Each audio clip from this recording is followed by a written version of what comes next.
Hey, what's up, guys? Welcome to Lawsplaining the Interwebs. I am your humble host, Nick Rekieta of Rekieta Law, a small law firm in central Minnesota.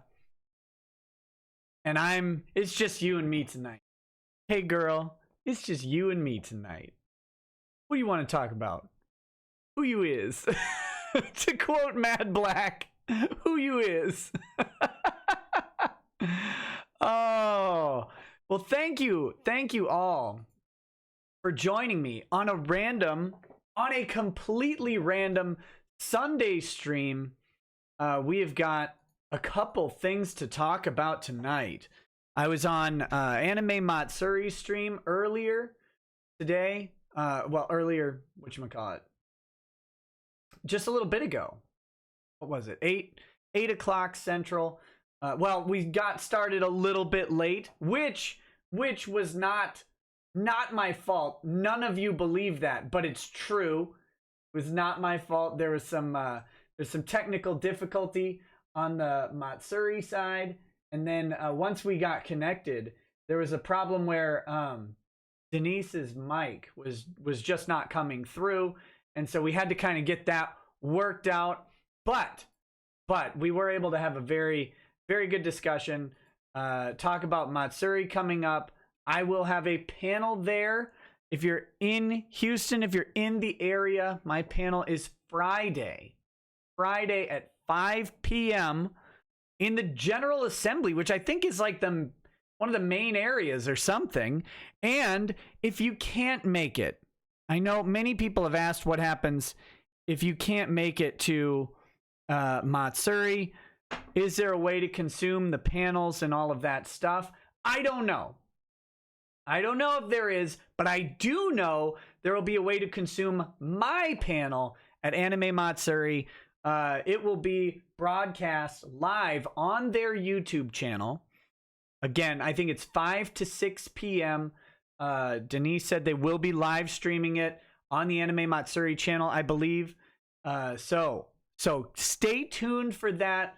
I will try and announce that on Twitter as soon as I have a link for it on that day.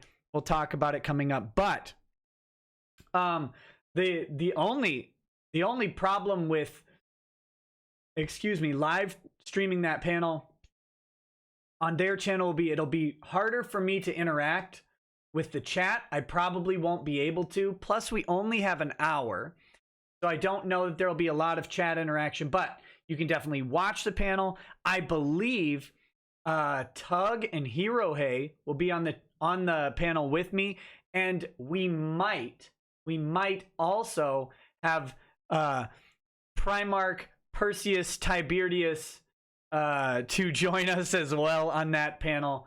I'm trying to work that out. If it's possible, he will be there.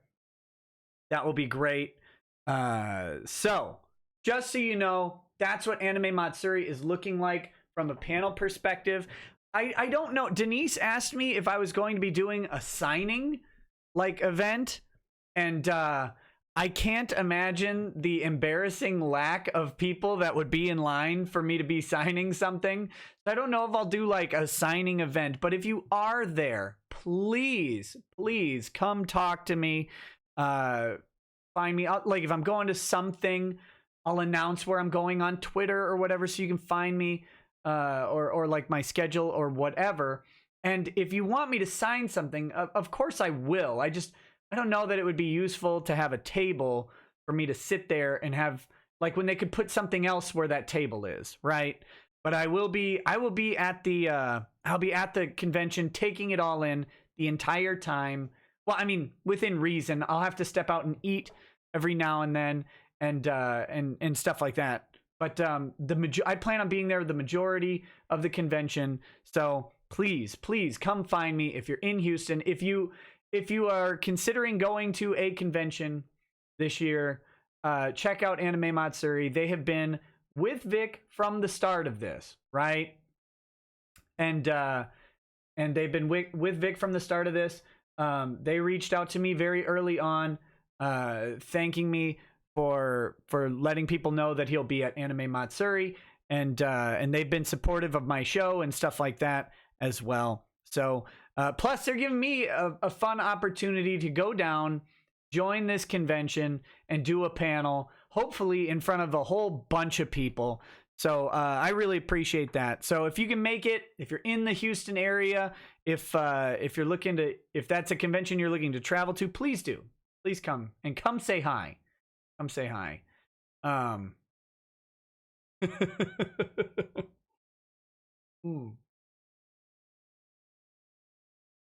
And no, I will not be signing any chests.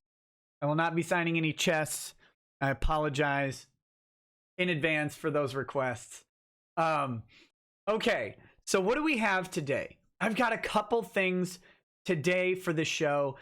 First, announcements on one, why am I doing a show on Sunday? Right? Very weird. Very weird to do a show on Sunday for me. But I will not be doing a show Tuesday or Wednesday of this week.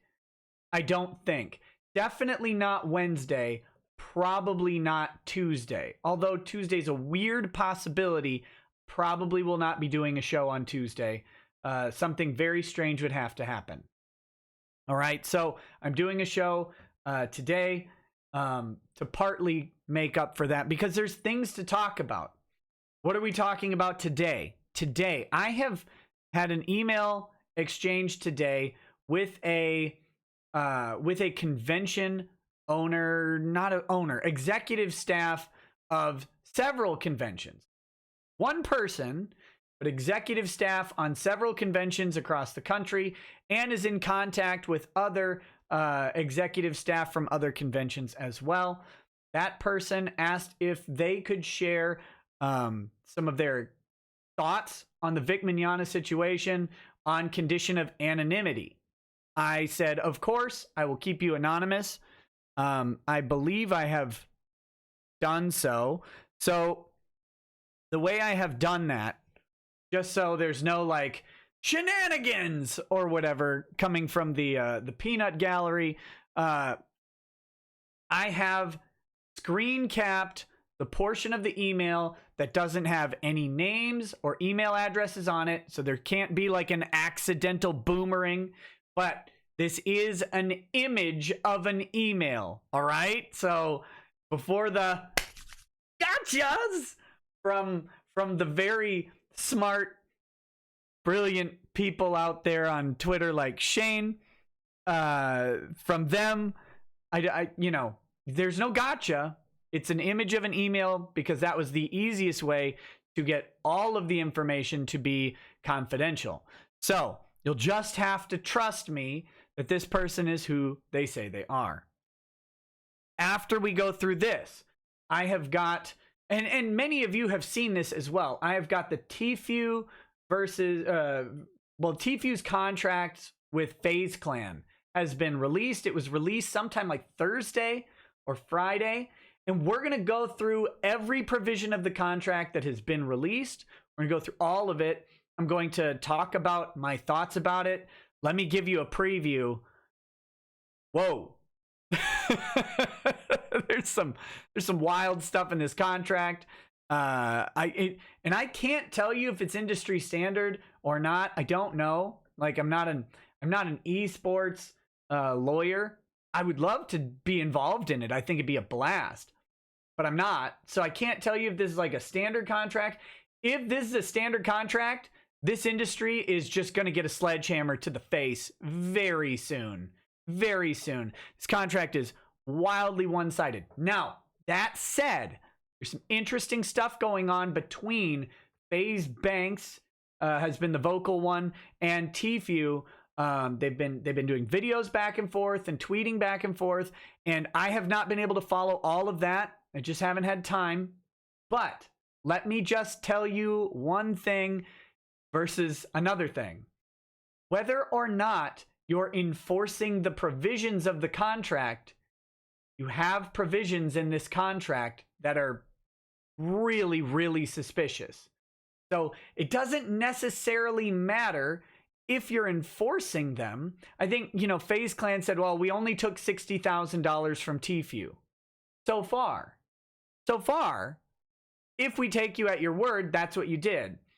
That doesn't nullify the terms of the contract that gives them an actionable right to what's in the contract. It's because they waived it. Usually there's a waiver provision that says if you waive any part of this, if you choose not to enforce a particular portion of a contract in one time, it doesn't mean you waive it for all time at all. And there's a couple parts of this contract that when I talk about what they could mean, how they could be argued and construed, whatever they have taken them to mean won't matter. But what I'll tell you will probably blow your mind a little bit. Maybe not. Maybe not. Maybe I'm the weird one here who just thinks that this contract is highly suspicious. But we'll talk about that in a little bit. First, why don't I read these the first bigger super chats that have come in, and then we'll jump into the email. And and we'll talk between the email and the contract. There have been some salacious allegations against me. How could you believe it? There have been some salacious allegations against me that I must address. They're coming from the brain trust of a shoe-eating mongrel of myth and legend, like El Chupacabra or whatever. has been spreading very salacious stories about me, and so I will address them between the email and the contract. It should be fun. This is all in good fun, guys. This is a fun, relaxed stream, so please just enjoy hanging out with me, and then yeah, that's what this is all about, right? Hanging out, having a good time. It's Memorial Day weekend.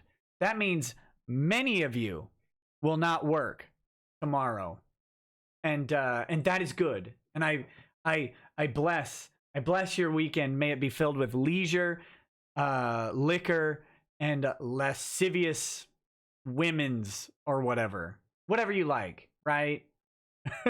and lewds. We'll do that. All right, guys.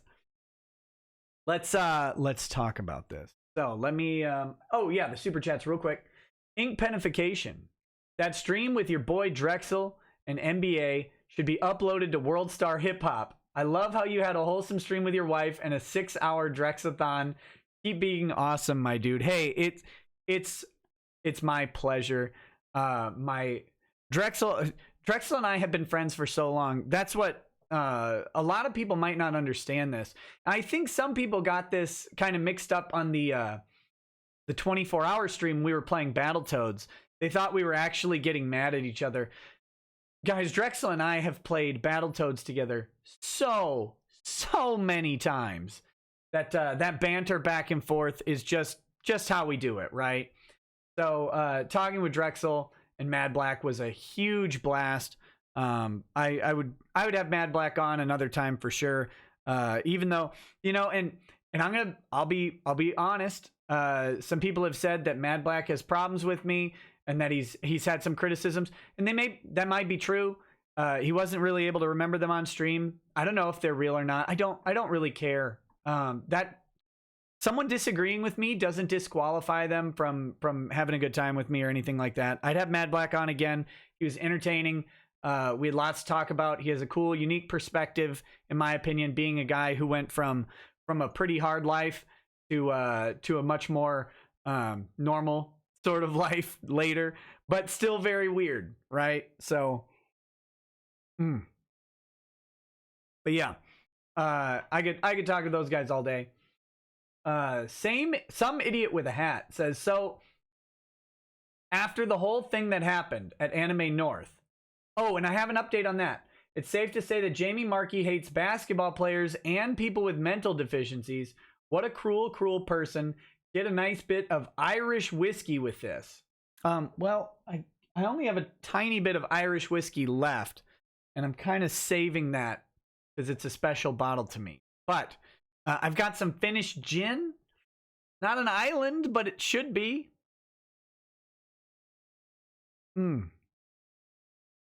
And yes, so when I first heard that story, real quick, a brief aside, if you will. When I first heard that story, I was extremely skeptical because of the coincidental timing.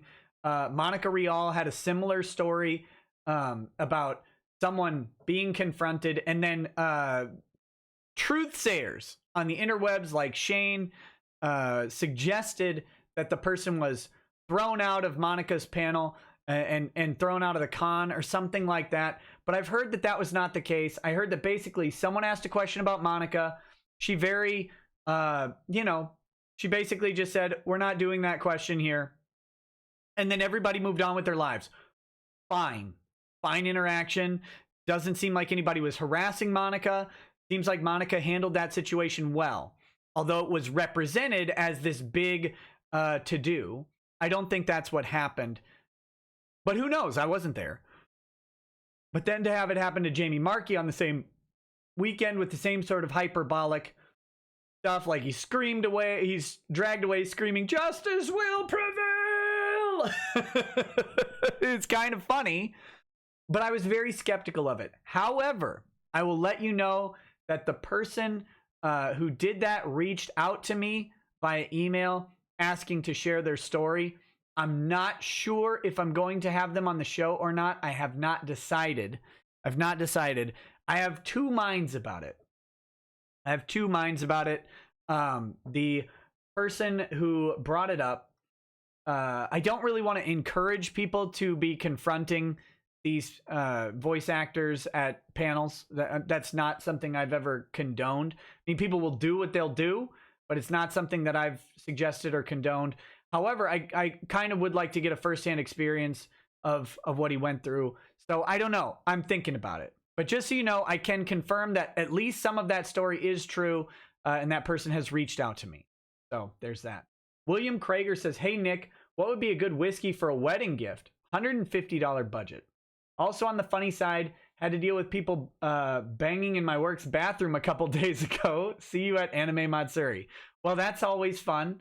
Hopefully they got to finish or whatever. A good whiskey around $150. You've got an 18-year Oban is going to be very nice. 18-year Oban is going to be very nice. 12-year Lagavulin is going to burn your mouth to cinders, but it's going to be great. It's going to be delicious and great if you like a smoky whiskey. But 12-year Lagavulin is smoky, oily, very, very tough. If you don't like that, go with the 18-year Oban. It's going to be smooth. It's going to be sweet, almost like a wine, a little heavier, obviously. But that's a great whiskey in that price range. If they're going to share it with their wife, get the Oban. Was that? Hope that wasn't misogynist. No. Yeah. The Oban's a little more accessible than that Lagavulin. Guida says, "So my brother's gaming group recently got into Warhammer 40K. Oh, I hope they took mortgages out. Talked me into giving it a shot with them. Any tips for a total noob? And since this is the first time I'm watching you on a non-work night, Sleante. I don't know how to pronounce that. But back at you, buddy. Tips, bring money. Second, buy Grey Knights. If you want to piss them off, just play Grey Knights." Ron Crossman suggests a Dalmore cigar malt. Dalmore cigar malt is great. Around here, that's about $180 bottle. So that's up to you. I love the Dalmore cigar malt. Very, very good whiskey, but it's a little above that 150 price range. If you want to splurge, it's a great one. Very accessible too. Blaine 20 says, "Payless Shoe Shrek."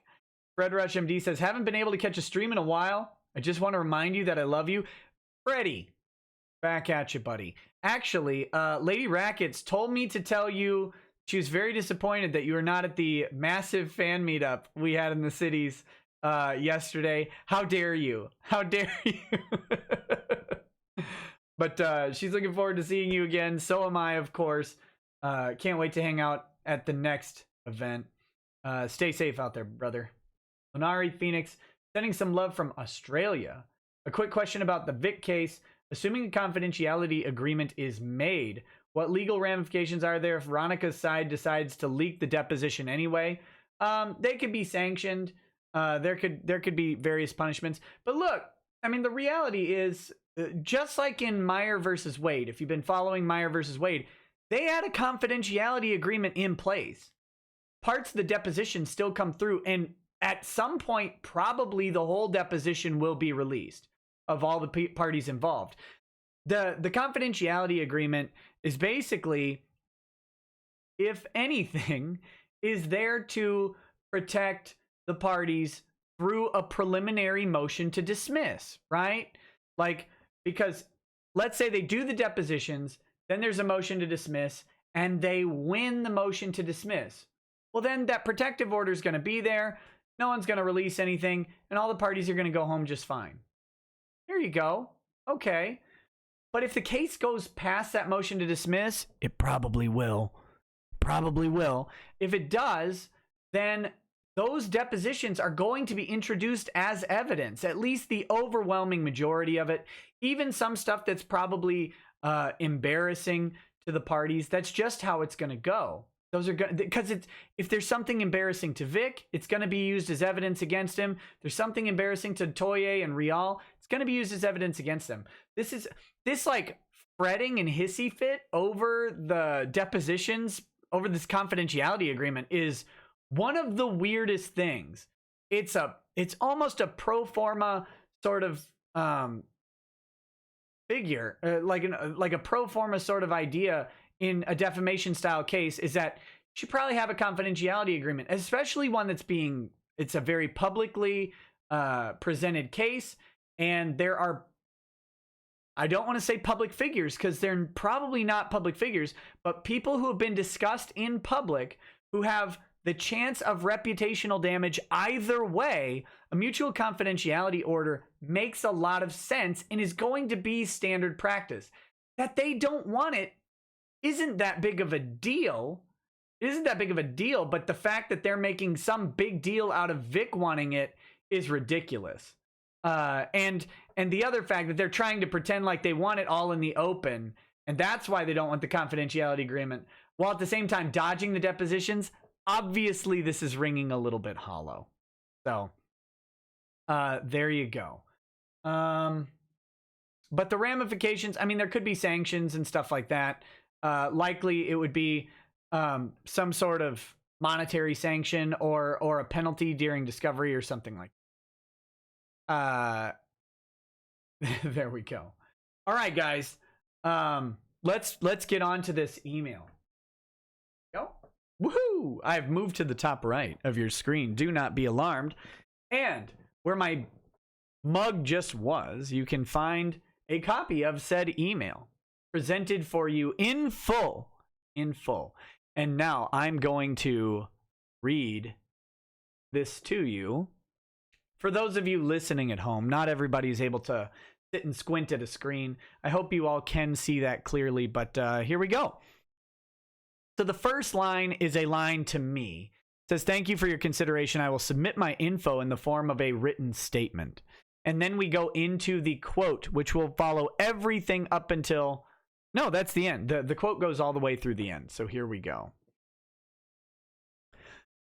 Over the past few years, political divisiveness has been prominent. I think we can all agree with that. This has materialized in the anime fandom community in the form of the Vic Mignogna controversy. Discussion of the topic will likely earn anyone a heated and emotional response. Naturally, this includes anime conventions and the people that run them. Unfortunately, anime convention executive committees have become very biased in favor of the hashtag #KickVic side of the debate. This is often because of subscription to certain political cultures, as well as industry influence from North American IP license holders such as Funimation. But remember, guys, there is no civil conspiracy.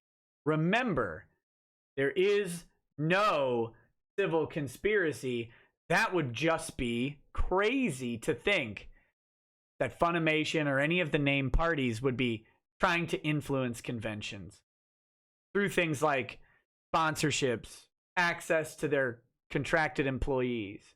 I want you to think for just a second, if you remember my reading of the Kamea-Con contract, one of the provisions in the contract is that if you have a recording session or a show through your workplace contracts, that's one of the ways out of conventions, right? That's an acceptable exit clause. So let's say you don't have you don't want to go to a con, or maybe Funimation doesn't want you to go to a con.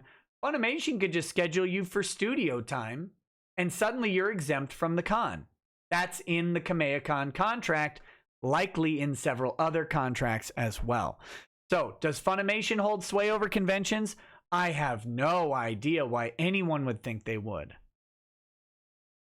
The bias is so rampant that respectful counter-argument and the analysis of evidence against Mignogna also often results in being antagonized or even banned from the executive committees in question. Hugbox. This lack of mediation and a clear disconnect with the fans and attendees who come to our conventions frankly disgusts me. As of recent, Vic and his supporters have levied a lawsuit against his accusers on the grounds of defamation and contract sabotage.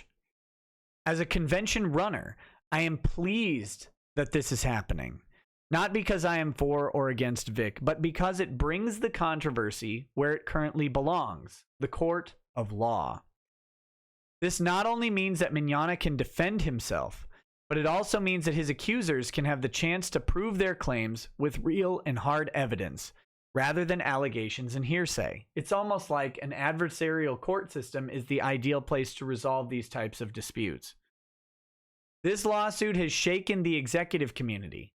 Many are fearful and angry that this is happening, and those of us that are prominently in support of Kick Vic are instrumentalizing the lawsuit by saying things like, "We told you so, don't invite him or he'll sue you too."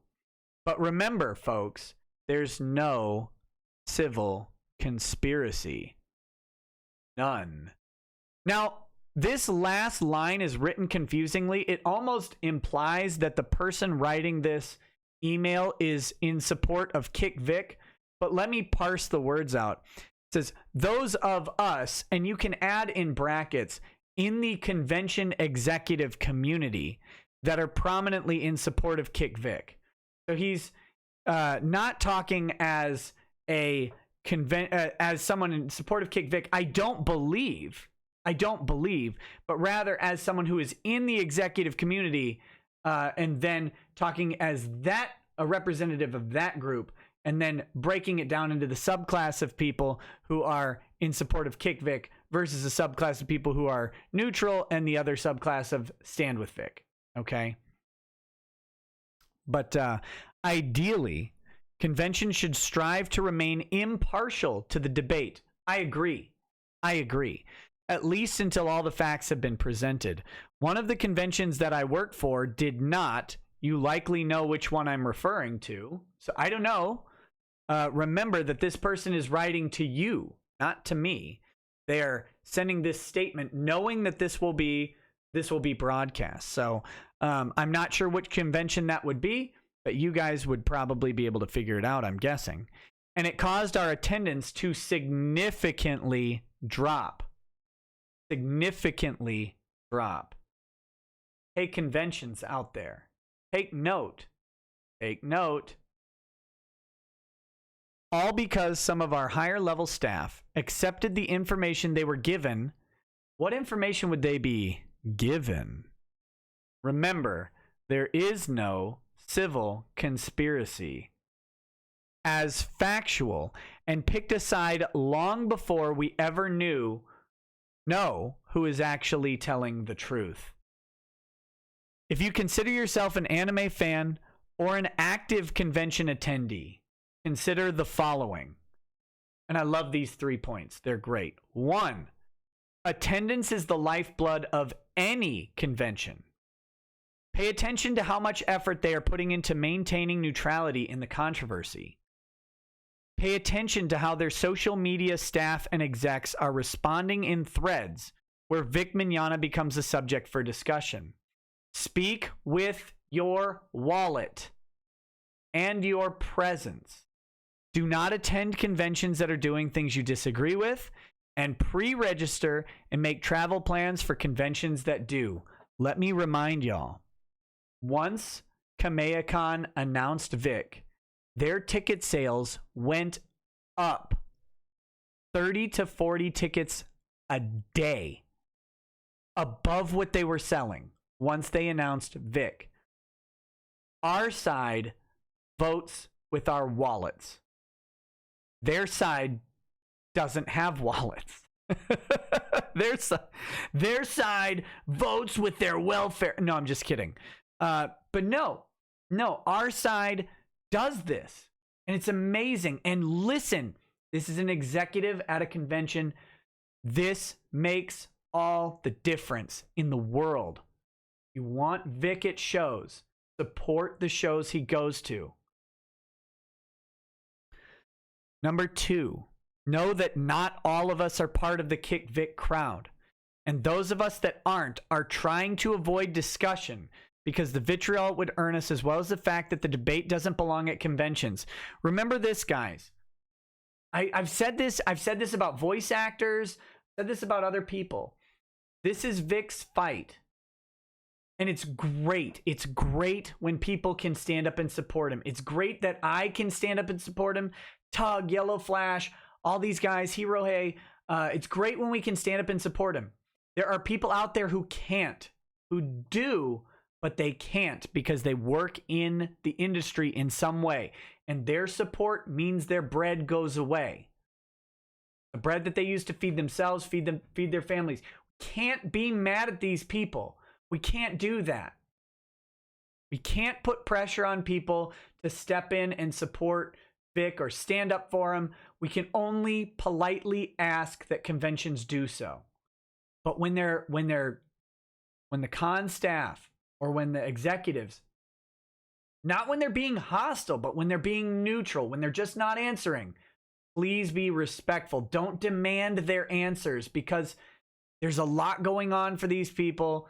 It's not safe to talk, right? It's seriously not. Look at me. I have no connection to any of this stuff professionally. And just me talking about it, I've gotten 3 or 4 ethics complaints. Apparently, I've got another one coming as of yesterday or today. I don't know. But I've gotten 3 or 4 ethics complaints. And I'm not in the community. Imagine how much fear that these people have to face. So not silently. We can vocally and politely and respectfully support these people, but not demand their compliance. The other side demands a show, a signal, a virtue signal, if you will. We don't need that. We don't have purity tests. We don't need that stuff. They will support what they can, and if they can't, know why they can't. That's what he's giving you the clue in the first one. Pay attention to how their social media staff deal with it. Not everybody's as brazen and fun as Bubba Khan. Some of them just try and avoid the discussion. That can be a clue for you. When they're hostile, I mean, what do you say? What do you say to that? But be respectful. Don't bring it up if it's irrelevant or not mentioned in any forum or panel. That's a good point. I said this on the Anime Matsuri stream. If you're at the conventions, if you're at a panel, enjoy the show. Enjoy the show. Save the arguments, save the discussions for either panels that are specifically for it, like mine, you're welcome to. But save it for Twitter. Save it for Facebook. Save it for YouTube. That's where it belongs.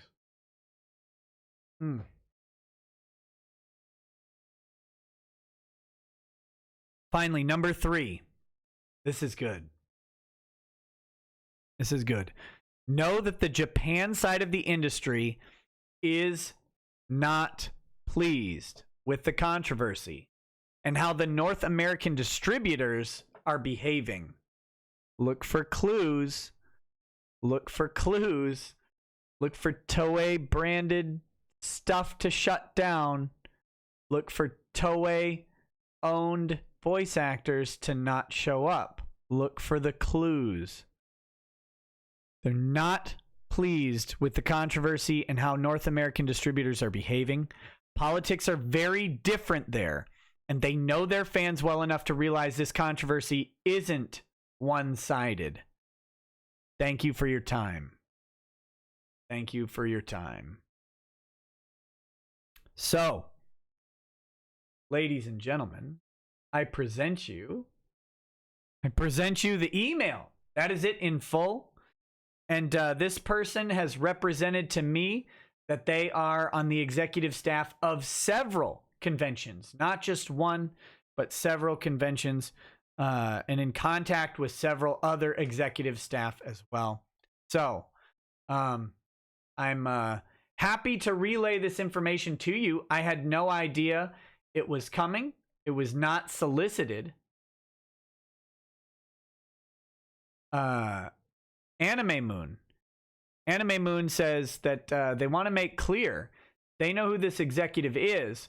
Not going to name them, but have worked with them before. They're legit, and this is solid. So I try and tell you guys that I do have people in the community who do reach out to me on this stuff, and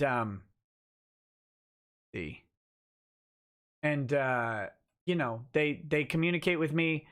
I have so many sources have come forward to me, and of course I always respect their anonymity when they request it, and I'm very happy that they do so. So thank you.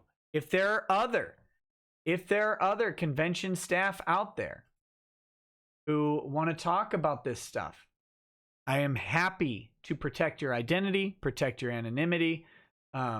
Looking for information. That's all anybody wants in this, is information from the people who have it. So there you go. There you go. All right. All right. What next? Oh, Jane Holmberg. All right, so there's something very dire that I have to address regarding Shane Holmberg. Shane apparently went to avo.com, where I have 0 reviews. I've never asked anyone for an AVO review, and people don't tend to review lawyers very often. Whatever reason that is, either they don't like to revisit a nasty portion of their life to write a review, or what have you. I don't know. But I do not have a review on avo.com, but I just found out, thank you, Shane, that back in 2016, someone asked a very, very interesting question to avo.com that involved me directly. Let's talk about that. Now, Shane has presented this as, quote, "No one has ever been doxxed," end quote. That was from me, apparently. And I think that's true, that I suggested that, because this was after Dominique Sky was doxxed, right, by posting publicly available information, and someone posted public pictures from her Instagram, from the front page of her Instagram, and then she suggested that was doxing. Well, okay, I guess. And I said, no one's been doxxed. It's all public info. There you go. So Shane took that paraphrase of a quote and said that apparently I have a long history. AVO, AVVO, 2 V's. It's a lawyer review website, okay? Apparently I have a long history going all the way back to 2016, in which someone asked lawyers in my area what they should do if a lawyer was trying to dox them because I got into an argument with someone online and threatened to release their personal information and dox them. And they're in Europe. Let me find it.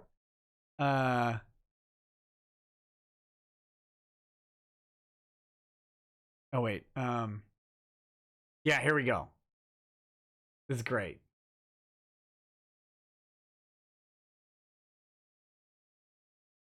Where is it?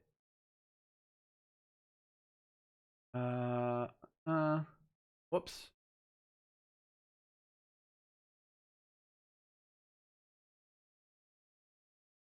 I was able to find it.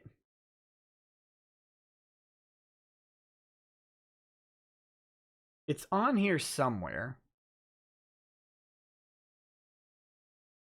Let me see if I can find it real quick.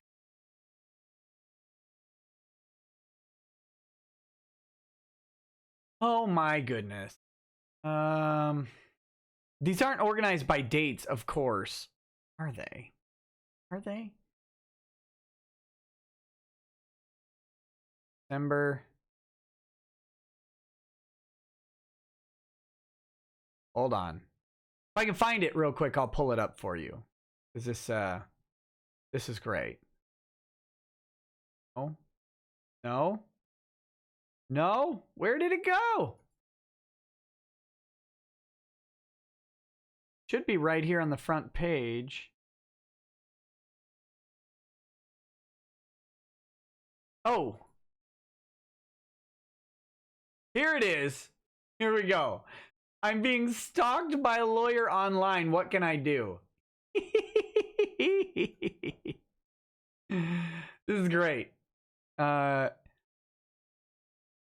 me pull this up for you. All right, I'll increase this size here. All right. So, now you all can see my sins.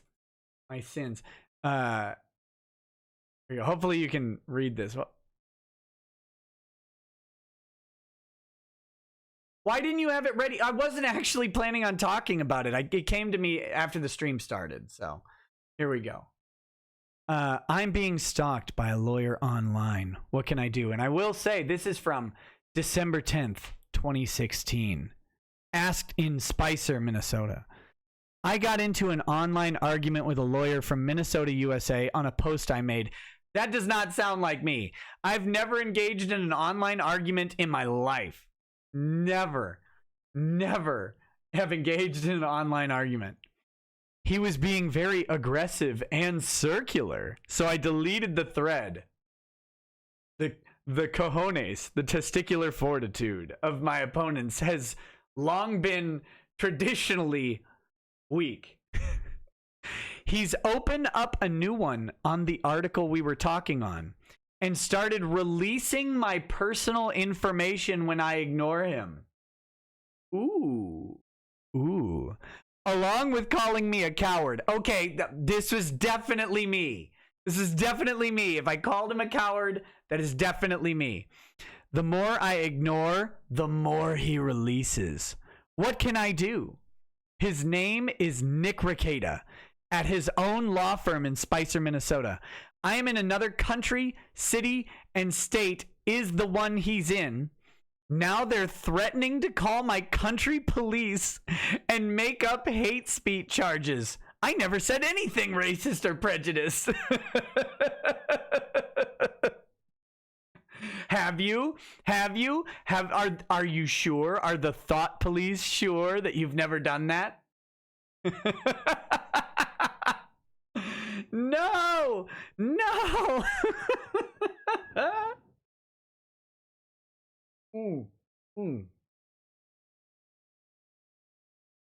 Okay. So here I am. I'm hanging out with Lady Rackets today. I think it was today this is either today or last night. No, I think it was this morning that I saw this. Okay. Someone sent it to me and they said, lol, Shane. Okay. I was racking my brain all day. I'm like, this sounds like a funny argument. What happened? Can't find it. I can promise you no one can prove that this discussion exists. I can promise you because this happened in the Dick Show Facebook group, which is gone and has been remade into two, I think, warring Dick Show Facebook groups. I don't even know the drama anymore. But the group that this post was made in is gone. Vamonos disappeared. Okay? So I promise you, no one can prove this. However, I think will identify. I think I can identify this discussion based on. I went through my Facebook timeline and I found the posts that I made in other private groups that were related to the Dick Show. This is the dedication and the research that I bring you. Rick Rekieta is going to know who it is. It's not Kraut. But Rick Rekieta is going to know who this is. Probably. So I went through and I tried to find all the posts around December that I could find where I was talking about anybody in the Dick Show group. And I'm pretty sure I've nailed this down. There was a guy. Now, mind you, this is right after the election, right? The election of Donald Trump has just occurred. So you can already imagine what this Spurg is going off about, right? It's the election of Donald Trump. And if I've got the culprit right, this is an English teacher in Japan. I'm pretty sure an English teacher in Japan. And the person was freaking out because they posted an article about Stephen Hawking. Actually, an article where Stephen Hawking wrote an op-ed about basically social interaction with other people, which I found to be funny because Stephen Hawking is a theoretical physicist, a mathematician, astrophysicist, but he's not a social scientist, and he's was before he decided to die on everybody. He basically was a complete robot, right? Like, this guy's human interaction experience is below that of my phone. He talks like this because he has to speak through a computer, and his insight into the human mind is probably not great, right? So Stephen Hawking, I don't take as a authority on social interactivity because he has become one with his chair, like Gideon Ravenor. So I'm making fun of the fact that this person is citing Stephen Hawking as an authority, and this guy gets super butthurt, saying that Stephen Hawking is not only one of the smartest men on the planet, but also one of the most educated because he has 2 PhDs, which I've met people with more than 2 PhDs, and they're not that hard to come by, in all honesty. So I'm making fun of this guy, right, over and over. Now, as for the doxing thing, let me tell you what happened. Let me tell you. Because I will fully admit that this guy thought I was doxing him because I went to this discussion was happening on Facebook, and I clicked on his face and could find a bunch of information that he put into Facebook on his profile, on his about profile. And I think I was probably trolling him. I don't even know. Mind you, this is before I started a YouTube channel or anything like that. I mean, I had a YouTube channel, but it was like Diablo uploads or something like that. Before I had started actually broadcasting about law stuff or anything, just joking around online, arguing with someone on a closed forum, and I was doxing him and threatening to call his country to report the hate speech. I don't know if that's about, but I find it absolutely hilarious. So yes, I clicked on his profile and the about section on Facebook and was able to determine where he was, which some place in Japan that I can't pronounce, and that he seemed to be like an English or a communications professor or something like that to Japanese people. So there you go. Peace out. By the way, Stephen Hawking's still an idiot, and you can suck it, you moron. Actually, I like Stephen Hawking just fine. I just thought it was ridiculous. This guy's like sucking Stephen Hawking's inflatable penis about social sciences that he has no insider education into. This guy who's lived in an ivory tower and an iron throne for years and years is going to talk to us about how humans interact. Yeah, okay. Peace. I'm not listening. So there you go. The doxing. The doxing. Show us the answers. Oh, I can do that. Yeah, I'll do that real quick. The answers are what you'd expect, right? Nicholas Davis Henry.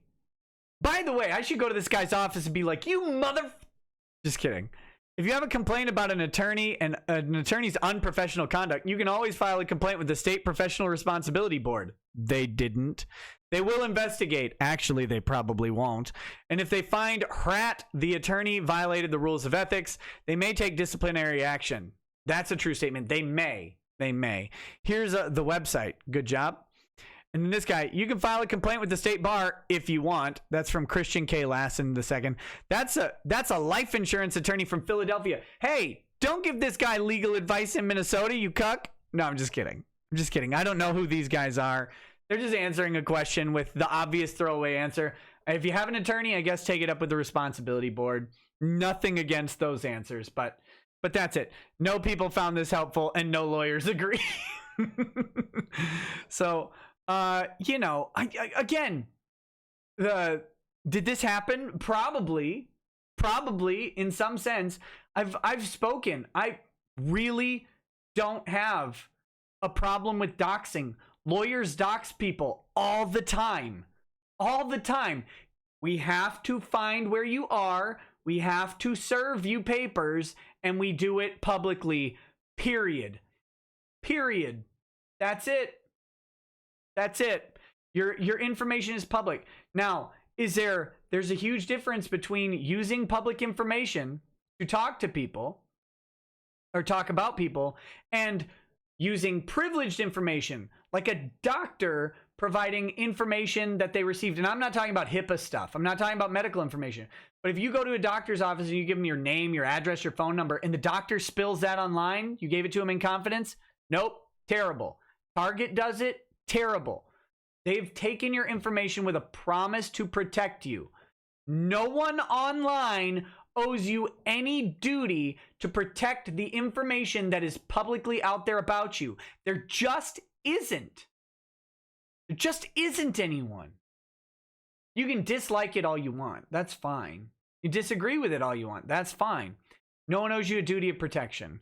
And I'm sorry, I have to report publicly my information to the bar of Minnesota, and they put it out online. So does your county, by the way. Your county puts your property tax records out online. Did you consent to that? Yeah, you live in the county.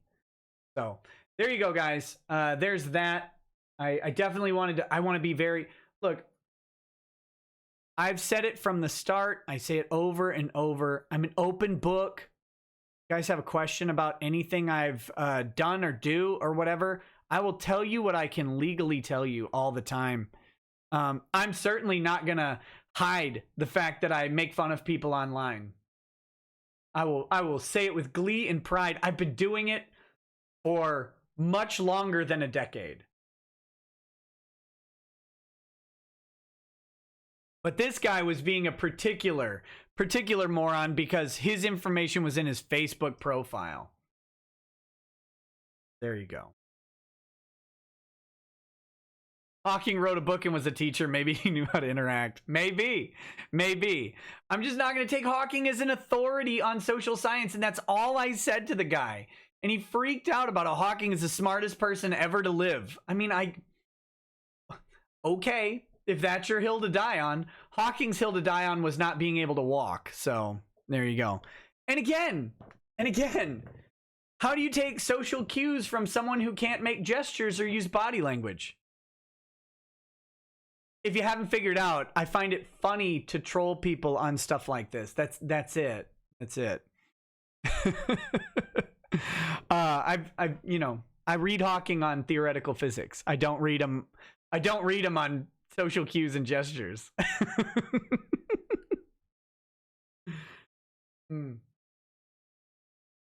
All he did was wiggle. Oh, come on.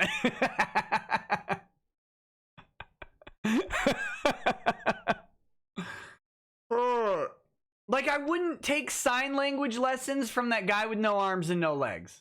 The surfer guy, I wouldn't do it. Wouldn't do it. Maybe he wrote a book on it. I don't know. All right. Let's move on. Let's move on. Actually, I'm going to read 10 chats that came in early. Read 10 chats, and then we'll move on to the gamer agreement. So here we go. Deep Fried Lettuce says, press F for Sargon. You know what? I'm happy that UKIP beat out the Cuck Party. The Cuck Party got less votes than UKIP, I think. Yeah, UKIP got handled. So there you go. Brexit carried the day, right? Brexit carried the day. Solo Beverly says, ultimate lawyer. Yeah, Anime Matsuri has me down as an ultimate lawyer. So I'll take it. I'll take that title.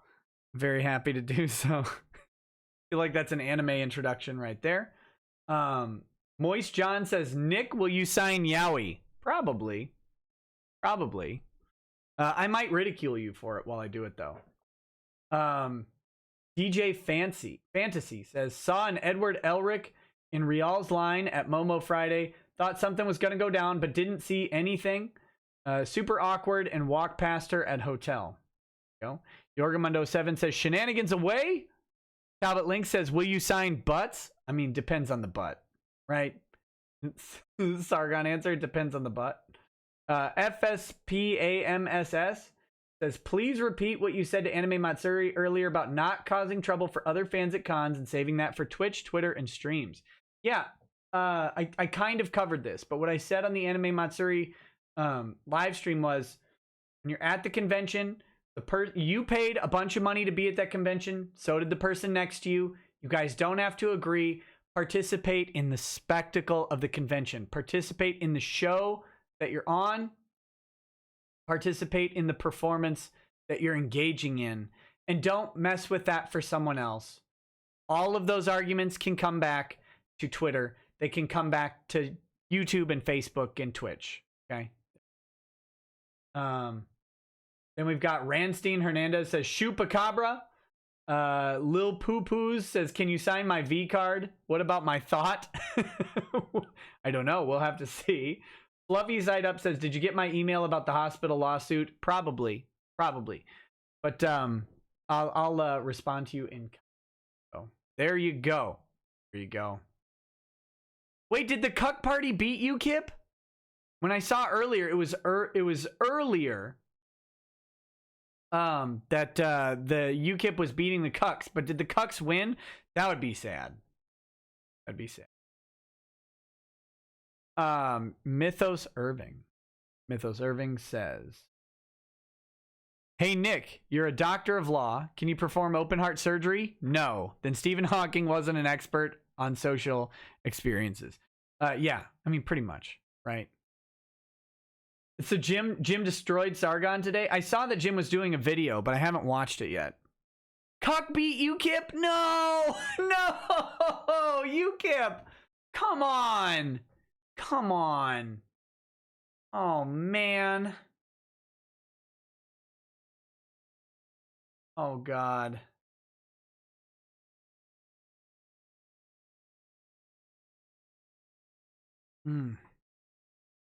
Oh, man. That is shameful display.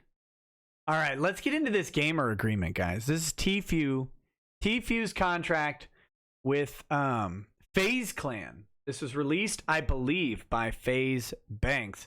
And if it is a hoax, it is an elaborate hoax. It is also watermarked all over the place by theblast.com. This contract brought to you by blasttheblast.com. So I guess if you need to see something, go to theblast.com. So here you go. Gamer agreement. All right. This is going to take a little time. This gamer agreement,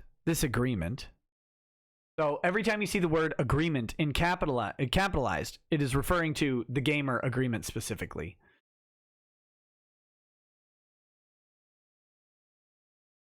dated as of April 27th, 2018. The effective date is entered into by and between company. Company is capitalized, so it will be defined below, and gamer as defined below. So that's going to be defined terms. This is typical introduction to a contract. For the purposes of this agreement, each of company and gamer may be individually referred to herein as a party and collectively as the parties. Where the party at? Where that Bacardi at? This agreement shall be subject to the terms and conditions attached hereto as Exhibit A, which are hereby incorporated by reference herein. The TNCs, or terms and conditions. Capitalized terms used herein but not otherwise defined shall have the respective meanings assigned to such terms in the terms and conditions. So they're going to use some stuff that'll be defined below in the terms and conditions. That's because they're going to have individualized, presumably individualized agreements with different parties. Okay. Because they're going to use a form contract, and then Exhibit A will be where they put out some specific stuff. So the note you can take here is that the majority of this gamer agreement is going to be a particular contract that is largely boilerplate, universal amongst all of their contracts, and that the terms and conditions section of Exhibit A will have specific stuff to this particular person. Okay. Ring Wraither says, hey, Nick, you don't have to read my comment right now. Don't tell me what to do. But I have a funny story regarding cosplaying as you at MomoCon. I'll write it out in normal chat because I don't have the money to post it all in a super chat. That would be great, but can you message it to me on Twitter or something like that so I can read it?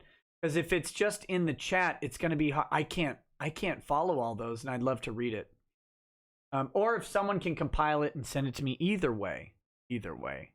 I'll check Twitter before the stream is done. All right. So next we get to a nice table where they've got defined terms. Company is FazeClan Inc., a Delaware corporation with its principal place of business at blank. Company with a mission to be one of the top 3 professional gaming teams at any time in the video game series Fortnite. Gamer, Turner Tenney, PKA, professionally known as Tfue, an individual with an address at blank. Gamer. Game, Fortnite. Team, company's competitive online esport video gaming team for the game, which as game again is Fortnite, which as of the effective date consists of 4 gamers: Turner Tenney, Tang Tan Fan Pan. I don't know how to pronounce that. Dennis Leopold and Brendan Martin O'Brien. Notwithstanding the foregoing or any team contained herein, company in its sole discretion may increase or decrease the number of gamers on the team from time to time. Term, right of first refusal. So briefly, a right of first refusal, if you're unfamiliar, is when someone is going to buy out a contract or sign you, or you're going to sell your services to someone else, a person with a right of first refusal has the opportunity to match or beat that offer automatically. It's in the contract. They have a right to match or beat that offer, and then if they match or beat that offer, they get it. So that's what this is going to talk about. Unless earlier terminated by the parties, pursuant to the terms of the terms and conditions attached hereto and incorporated by reference herein, the initial term of this agreement shall be 6 months from the effective date. That's the term. At the end of the term, and notwithstanding anything to the contrary set forth in this agreement, including the terms and conditions, this agreement shall be automatically extended for an additional 36 months, provided the following conditions have been met. This is the extended term. 1. Throughout the term, gamer has received the monthly fee as defined below from company on a timely basis. 2. Throughout the term, gamer has appeared in 1 company-created content published once per month on either company's YouTube or Twitter platform. 3. A FazeClan member has appeared in gamer-created content published on one of gamer's personal social media platforms. That'd be gamer content, would be Tfue's content, needs to have a FazeClan member A FazeClan member has appeared on one of them ever. So just ever. And 4, company has supplied gamer with gaming setup, including commercially standard quality gaming headsets, monitors, computer equipment, and upon gamer and company's mutual agreement, a gaming chair to be used for the purposes of this agreement. So they get a PC, they get a monitor, they get a headset, and they get a whatever other equipment they need. And 5, company has provided gamer with a FazeClan player kit and FazeClan merch. So they get their own swag bag. There you go. Now, in brackets, this is an extra thing. At the end of the extended term, that's after the 42 total months, gamer and company shall enter into a 30-day negotiation period regarding the renewal terms for this agreement, provided, however, if an agreement is not reached during the negotiation period, gamers shall be entitled to seek an offer from third-party organizations during the 30-day period following the negotiation period, the free agent period. So that's day 30 to 60. In the event a third-party organization makes an offer to gamer the gamer desires to accept, gamer must provide, so this is again day 30 to 60, gamer must provide company a copy of the offer, and company shall have 5 business days from the receipt of the offer to match the terms of such offer. This is a matching offer. In the event a matching offer is made, gamer hereby affirms that gamer will accept the company's matching offer, provided, however, in the event a new agreement is not executed during the negotiation period or company does not provide gamer with a matching offer, this agreement will be terminated. So the long and short is there's a 30-day negotiation period that they must enter into. After that 30-day, this again following 42 months of contract, in a 30-day negotiation period, then an additional 30 days for a free agent period in which the company shall have a right of first refusal. At any point during day 30 to 60, Tfue can provide FazeClan with an offer that was given to him, and FazeClan will have 5 business days from the date they receive it to match the offer. If they match the offer, Tfue cannot refuse FazeClan's offer under this contract. So this is not out of the ordinary at this point. Not out of the ordinary at all. So gamer services, right of first refusals are often written into the contract. They're presumptively legal. They're just fine. In exchange for the compensation, gamer shall render the following services. So these are gamer services. Okay, pay attention to gamer services. Play on the team, which includes participating in tournaments and training sessions with the team and representing the team, including at events arranged by company or where company decides to participate, and provide publicity and promotional services as required by company, including but not limited to content creation, but no more than 3 days per month for a total of 24 hours in any month. So they're required to do 3 days at 8 hours a day. Participate in marketing activities, including for or on behalf of company, sponsors and brands as requested by company from time to time. Company asks, you must perform. Represent company, sponsors, and partners in accordance with the terms and guidelines provided by the company to gamer. And use, now notice, the terms and guidelines is not the terms and conditions in this contract. This is an undefined term. This is, to me, this is a problem. Provided by the company to gamer, and use and wear companies and sponsors merchandise in addition to any obligations gamer may have in accordance with brand agreements in public places, in social media, and as otherwise reasonably requested by company. Company will provide gamer with such merchandise as needed. Okay, so if Tfue is supposed to wear a branded shirt or something, company has to give that to him. Represent the company in social media as instructed by company from time to time and in accordance with the social media policy. Participate in all the team's training sessions and the training program as determined by the company. Those should be capitalized, but they're not. The team's gamers will agree upon a training session scheduled together with the team's manager at least 3 months in advance to be provided to company and participate in all LAN tournaments, major tournaments, league matches, and online tournaments as requested by company, collectively tournaments and or matches. So when the company says you're going to a tournament, you're going to a tournament. You're going to it. All right. Compensation. As full and complete consideration. Now, brief side note, consideration is a term of art in contract law. Consideration is the exchange of rights that is necessary. It is a necessary portion of a contract. You must have consideration. So I must give up something and you must give up something that we each have a legal right to enter into a contract. Oftentimes that's money and property. I will give up my right to this $10 bill. You will give up your right to movie theater popcorn, right? Makes sense? There we go. As full and complete consideration for the services to be provided. It means that anything in this section is sufficient to satisfy the contract. And all rights granted by gamer hereunder, and provided gamer is not in breach or default of the terms of this agreement, including without limitation, the terms and conditions attached hereto and incorporated by reference herein, company shall pay gamer the following compensation. So, this is what the company provides to gamer, and the gamer has to comply with everything else.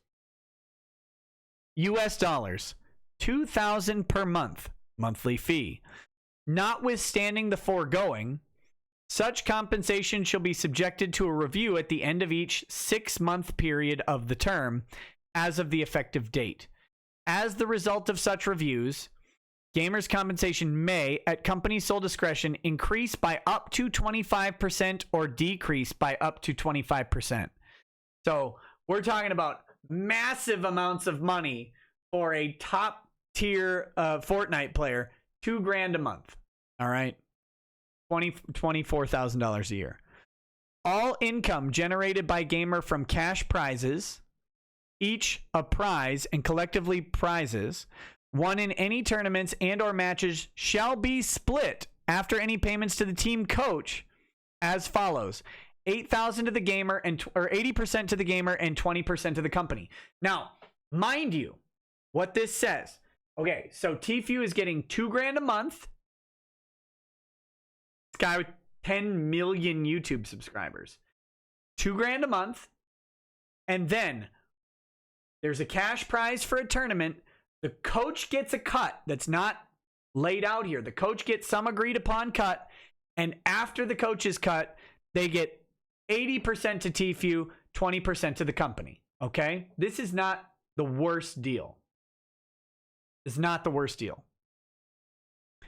All other income, including but not limited to salaries, earnings, fees, royalties, bonuses, share of profits, and gifts, etc., generated in connection with gamers' services, whether individually or as part of the team, from the following sources shall be split as follows.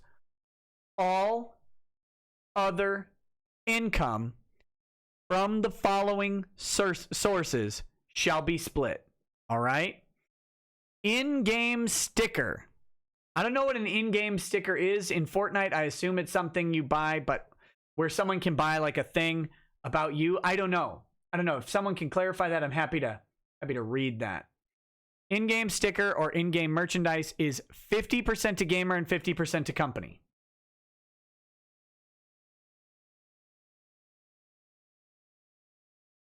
All right. Merchandise and apparel exclusively featuring gamers' personal brand and manufactured by or in conjunction or consultation with company after deducting all costs in connection with such merchandise and apparel will be negotiated separately. There you go. Brand deals. Now this is the juicy stuff here. Brand deals featuring the gamer that exist on gamer or company's content creation platforms, e.g. Twitch and YouTube, or social media sites, if the deal is brought to company by gamers. So this is Tfue goes out to Logitech, and Tfue says, I want to promote your mice, and Logitech and Tfue come to an agreement, Okay? FazeClan's not involved. 50% to gamer and 50% to company. Whoa. Whoa. Let's ignore everything. Whoa. Now this is not FazeClan's name bringing someone. This is Tfue's name bringing someone. Okay? This is Tfue's name bringing a merchandise sponsorship. 50-50. Woo, lads. Woo, lads. Now, brand deals featuring the gamer that exist on gamer or company's content creation platform. Again, this is on either channel, even on Tfue's channel, both of these, or social media sites. If the deal is brought to gamer by company. So this is if FazeClan procures it, 20% to Tfue and 80% to company. 80%. Now listen. Yes.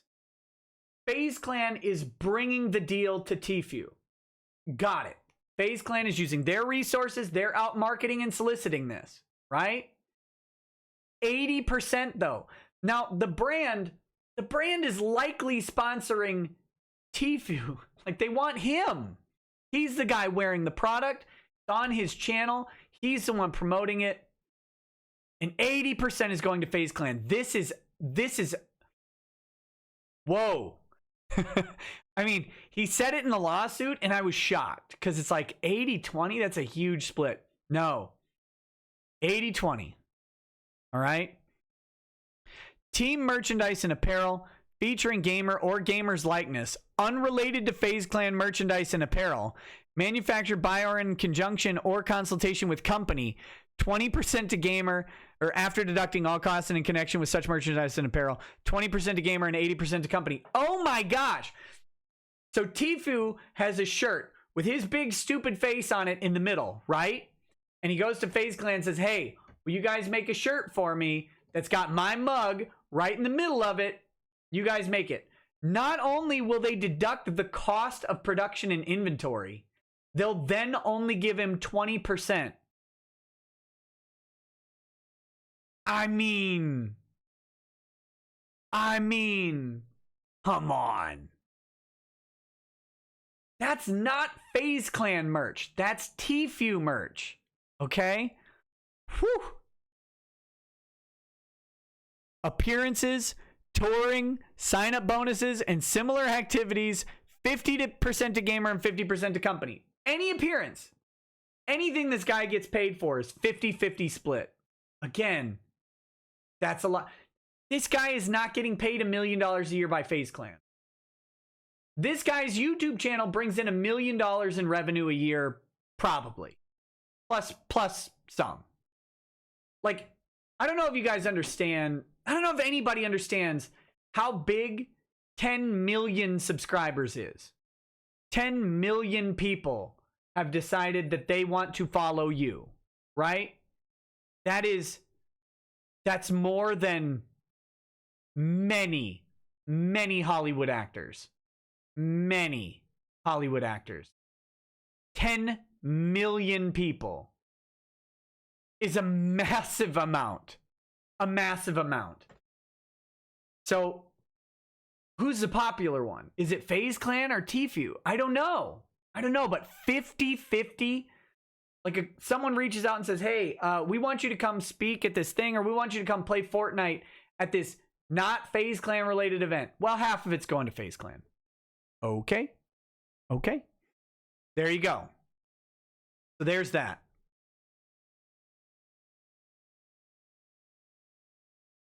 Payment terms.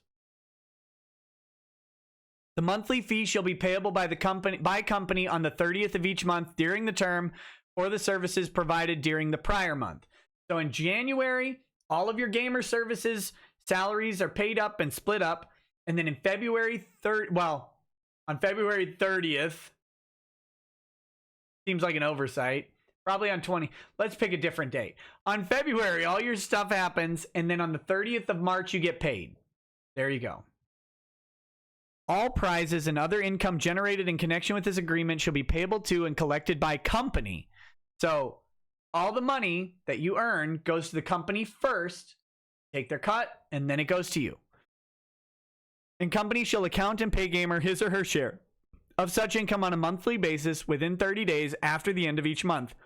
Provided, however, any prizes received from tournaments and or matches over $5,000 will be paid to gamer within 30 days of receipt thereof by company. So February 2nd, Tfue wins a match, gains 10 grand. That 10 grand has to get split up by the company and then paid out within 30 days of the 5th of February. They don't have to wait, they can't wait until the end of March. All right.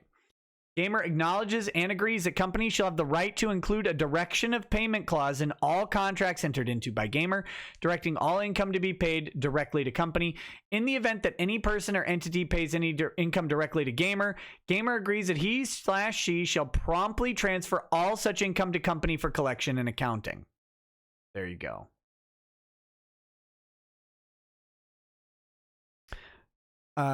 Captain Q, I see your comment. I'll address it later. With respect to the calculation of income payable to gamer in connection with any prizes or in-game merchandise only, gamer acknowledges and agrees that companies shall have the right to deduct 2% of all such prizes and in-game merchandise revenue shares as a bonus payable to the team company designated coach. So a 2% fee goes to the coach here. There we go. And then payment of compensation hereunder is contingent upon mutual execution of this agreement and the gamer's completion of and delivery to company of a W-9 form, which form shall be provided to gamer by company. That's normal. That's normal.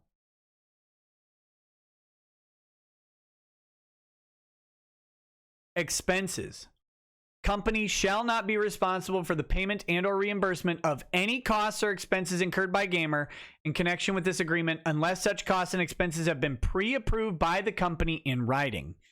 Gamer shall invoice company for all pre-approved costs and expenses as and when incurred, along with a copy of all receipts detailing such costs and expenses. Company shall pay such invoices within 30 days of the invoice date. So if he has to fly to a tournament, right, next month, he has to send a pre-approved or an invoice to the company for the pre-approved cost. Company stamps it, sends it back to him. He goes, flies to the tournament out of his own pocket. He gets back. He provides all the receipts to the company, and then the company pays him 30 days later. Very, very normal stuff there. Relationship of parties. Each party is an independent contractor and is solely responsible for all of its own employees, subcontractors, labor costs, and except as otherwise provided herein, expenses. Okay. Insurance, including without limitation, timely payment of all income taxes, payroll taxes, and related withholdings. Very normal. Arising in connection therewith. Quote, gamer agrees that company is not responsible for any insurance coverage for gamer, and accordingly, gamer shall assume responsibility for obtaining all required insurance coverages for the gamer, which may include, but is not limited to, workers' compensation, health insurance, and or automobile insurance. That workers' comp insurance should probably be provided by the company. I'm just saying. The fact that this clause, like this alone, this clause surviving, shows you that a lawyer was not involved with Tfue. Miscellaneous. This is a problem for Tfue. And this is why you don't see a breach of contract, right? In the, you notice, let me see if I can pull it up real quick. Here we go. I got it. Cause of action. Well, there is a breach of contract. This is going to be an argument to overcome in California court, okay? If you notice, declaratory relief, unfair business practices, money hadn't received, quantum merit, breach of written contract, and breach of fiduciary duty. This breach of written contract claim might be dismissed out of hand because this is, here. This agreement shall be governed and construed in accordance with the laws of the state of New York without regard to its conflict of laws principles. Conflict of laws provisions are presumptively legal. Now, if they can show that the entire contract is void, because FazeClan is acting as an agent without a license, that's different. A void contract has no choice of law provision because that is void. If this contract stands and is not voided, then this is controlled by New York law. It's controlled by New York law, and there's no way around it at this point unless they find this provision to be unconscionable. It won't be. These are presumptively legal and presumptively valid. Okay. The parties submit exclusively to the federal, state or federal courts located in New York, for any claim hereunder, and each party consents to the jurisdiction thereof. Now, again, if they're trying to get the contract voided, which they are, this will be void as well, and they won't have consented to the state of New York. But if they lose, they might be able to argue that California is the proper venue, but New York law is going to prevail, and California courts will have to apply New York law. This agreement, together with the terms and conditions and all other exhibit schedules and attachments referenced herein or therein, contains the entire agreement and understanding between the parties. So there's no outside documents or outside testimony that's going to be allowed. With respect, no outside testimony is going to be allowed. Here's the problem for FazeClan, okay? This contract is the agreement. It is. They drafted it. They drafted the contract. They provided it to Tfue. Tfue signed it. Now, when you have a dispute with a provision of a contract or other document, those disputes are generally resolved against the drafting party. Okay? Drafting party is presumed to be sophisticated. So, especially with an agreement like this, it looks like it was written by a lawyer. Now, that means that FazeClan will not be able to effectively argue, well, we didn't enforce the contract, so the contract isn't what's written down, right? You've seen this on social media. FazeClan is saying stuff like, well, we only took 60 grand, we only did this, we only did that. Too bad. This is the contract. This is what the court's going to look at. No other agreements outside of the written contract. You wrote down that this is the entire agreement. It will be construed against you. So if you come up with some extraneous agreement against Tfue that says, well, we're not going to do this or you're going to do that, too bad. This is the entire agreement, and if Tfue disputes it, it's going to be construed against FazeClan. So there you go. Tenny Turner is Tfue. Yes. There you go. Okay, contains the entire agreement and understanding between the parties with respect to the subject matter hereof, and supersedes and cancels all previous negotiations, agreements, commitments, and writings in respect thereto. This agreement, including all terms and conditions referenced herein, may be supplemented or amended, and the observance of any provisions hereof may be waived, either generally or in any particular instance, and either retroactively or prospectively, only with the written consent of both parties, provided that in the event that there are changes to the rules and regulations of any league match, major online tournament, or a LAN tournament, or any of the leagues or new leagues for which the company and or team is or become a member, the company shall have the right to amend this agreement in order to comply with such rules and regulations, and the gamer acknowledges and agrees that he will be bound by such amendments. Okay, so if there's an amendment that's required to enter into a tournament, those amendments are presumed fine. Any other agreements must be amendments or agreements or waivers must be agreed to in writing. So if FaZe Banks only took a certain amount of money from Tfue, then I'm sorry, you better have it in writing from Tfue that you agree to that waiver. Otherwise, it's not a waiver, and that will be construed against you when you read this contract. Failure of a party to enforce its rights hereunder will not be construed as a waiver of such rights. So just because FazeClan didn't take as much money from Tfue as they are entitled to doesn't mean they get out of it. It's not a waiver of the rights unless it's in writing, signed by both parties. This is a provision that's thrown into contracts and ignored over and over and over again. If you're a landlord and you don't accept rent 1 month, that doesn't mean you don't accept rent the next month. You can take rent as much as you want. To waive that, you have to do it. So the person can't say, well, in January they didn't charge me rent, so I didn't think they'd charge me in February. No, if they refuse to enforce, that's on them. That's fine. It's only once. Only once. It's not a total not a total waiver. All right. All remedies, whether at law and equity or pursuant to this agreement, will be cumulative. Ooh. Gamer services are personal and unique in nature, and Gamer may not assign any of its rights or obligations under this agreement without company's prior written consent if you can't sub in someone else. Company may freely assign any and all rights and obligations under this agreement in whole or in part to any other party, because FazeClan isn't that important to Tfue. They just told you right there that Tfue matters, FazeClan doesn't, right? The shirt printing can be done by someone else. Merch can be created by someone else. Arrangements to go into a tournament can be done by an agent or someone else. All notices sent shall be in writing and delivered by personal delivery, first class, certified or registered mail, return receipt requested, U.S. Express mail or an express overnight service such as FedEx, or by email using the address set forth above or such other addresses designated by a party in writing. Notice is deemed to have been given when actually received. Party may be executed. This agreement may be executed in 2 or more counterparts, including by facsimile or emailed PDF, each of which shall be deemed an original, but which together shall constitute one and the same instrument and will become effective when one or more such counterparts have been signed by each party and delivered to the other party. This just means that Tfue can sign one document, FazeClan can sign another document. They don't have to have signatures on the same page, and they're both good. They do have signatures on the same page. They use DocuSign. No big deal. Done. Eric Anderson, president of esports. Turner Tenney. There you go. All right. Now we're on to Exhibit A, the terms and conditions. Let's see.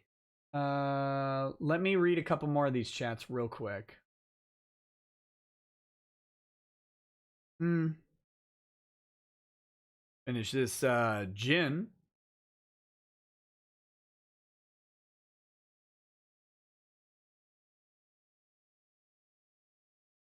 Mercurius Dalvidinius is asking if companies exist. Whether or not companies exist and are people, are persons, is irrelevant to this discussion because the company is a clearly defined entity under the contract. So this company exists. This company exists in the terms of this contract. Whatever else you want. All right. Richard Roche says, finally turned 21. Any suggestions on my first drink? Buddy, you're 21. Enjoy whatever you want. Drink something delicious. After that, after you just turned 21, then you can delve into fine whiskeys and scotches as your budget allows and enjoy them very much. But when you're just 21, just put some vodka in with your favorite fruit juice and drink it. Andrew War Snowboard says, thanks to you and Josh for food last night. Yesterday was a blast and I met a bunch of cool dudes. Hey, man, it was good to see you. Again, it's been a long time. Blink Your Eyes 1400 says, now that Jamie has been served, how long does she have to answer before she defaults? And if she does, how bad are the ramifications? Okay, I believe her default date is January 17th, not January. June 17th. It is the Monday following the completion of 21 days following the 23rd of March. May. 23rd of May. When she was served. So it should be, I believe it's June 17th is that Monday. Yeah. 1, 2, 3, 4, 7, 8, 10, 11, 12, 13. 1920. Yep. No matter how you calculate it, the 17th is the date. What are the ramifications if she defaults? She loses. She loses and has a judgment against her for whatever amount they can prove at a hearing. Joey W. Bush says, rest in peace, Wings of Redemption. After being banned from the F-150 forums, he passes away tonight in a tragic truck fire. The real sweet kids are in mourning tonight. Also, go on PKA, painkiller already, right? Buddy, I would go on PKA, no problem. Yeah. I'm going on Drunken Peasants next month. I'd be happy to go on PKA. I love those guys. Would love to go on. Moist John says it's not a hug box. Hugging is assault. And then finally, I like the Spike Man says, pour nothing out for our lolcow Carl. Hope he's doing okay tonight. I really do hope Sargon is okay. Again, I've consumed Sargon content for years, and it's, I don't know what he thought would happen, but yeah. Did Wings of Redemption really die? That'd be awful. Okay. My mic has an odd cut effect. Does it? Weird. I would love to go on PKA before Kyle goes to jail. All right, let's get into these terms and conditions. Let's go on these terms and conditions. Exhibit A, terms and conditions. Definitions. Capitalized terms used in these T&Cs, but not otherwise defined, shall have the respective meanings assigned to such terms in the agreement. Gamers' rights and responsibilities. Okay. Gamers shall render all services in a first-class professional manner and shall be subject to the instructions and direction of company in its designated representatives.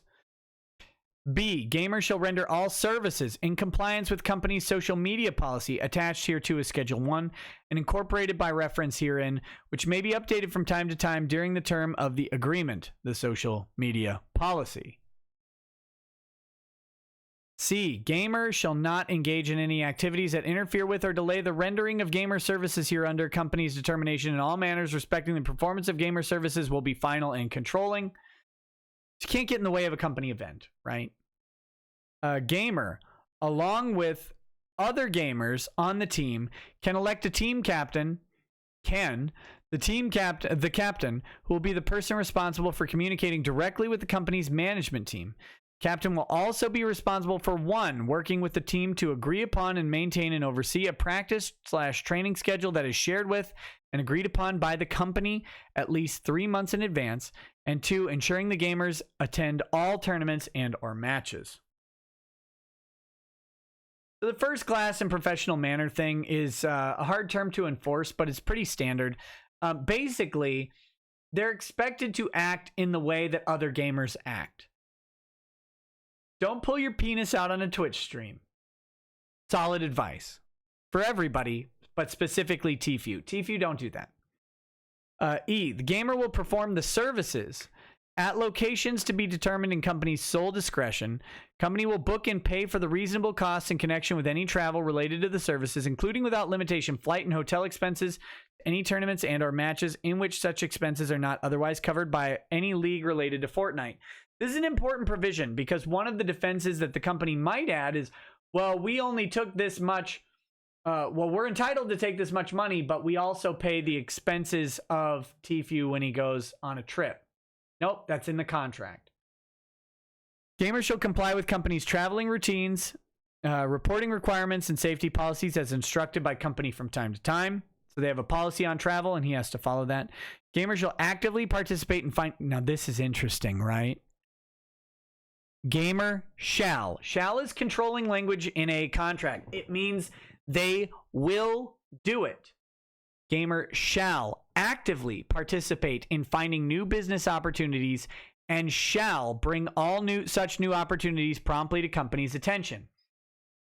Tfue must, under this contract, actively search for sponsorships and bring them to the company. Remember, he gets 50-50 cut of anything he brings to the company. He must do it. All right? Next, pay attention to that. Remember that. This is important. Gamer will not accept any money, services, or other valuable consideration other than the compensation payable by company hereunder for the inclusion of any matter in connection with the services or for the endorsement of any company, product, or service in connection with the services. Tfue cannot accept any money for any sponsorship or anything else in connection with the services. All right. Further, gamers shall not visibly wear any product name or logo during the provision of gamer services hereunder without company's prior written consent. If company approves the inclusion of any logo or trademark, which logo or trademark is proprietary to gamer, then gamer hereby grants company the right to include such logo or trademark in the exhibition, promotion, advertising, merchandising, or other exploitation of services. That means technically that he can't drink a Coke on stream without the prior written consent of the company. Now, if they approve that he can wear a shirt with his own name on it, then they can use pictures of him in their promotional materials. That's what's going on here. But any sponsorship, even a logo that's not sponsored, right? He cannot show it on stream during the gamer services provision. Now, we're not at gamer services yet, not defined yet, but we'll get there. Gamers shall be afforded 3 weeks of paid time off during the calendar year, each calendar year of the term, provided such time off shall be subject to company's prior written approval not to be unreasonably withheld. So that's every 6 months, right? Or no, during each calendar year of the term. No, not every 6 months. So just every 12 months, 3 weeks paid time off. Not very good. Not very good. Fines for failure to provide services. Is services even defined in this contract, or are they that stupid? Hold on. I just want to see if they have. Good job, guys. They don't have services as a written term. So that's good. Idiots.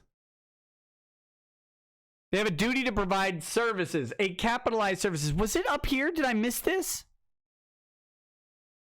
Gamer, game, team. Gamer services. Oh yeah, here. Here's their gamer services. Sorry. It's defined. I forgot about it. All right. Fines for failure to provide services.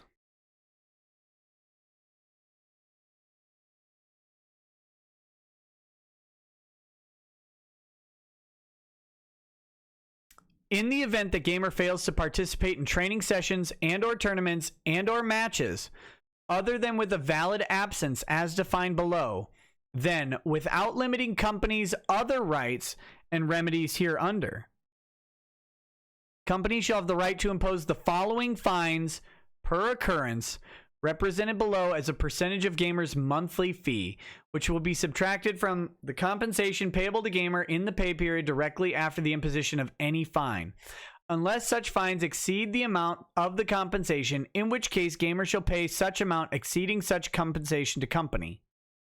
All right, here we go. Failure to show at a training session or showing up late or not fully prepared, 25% of monthly fee.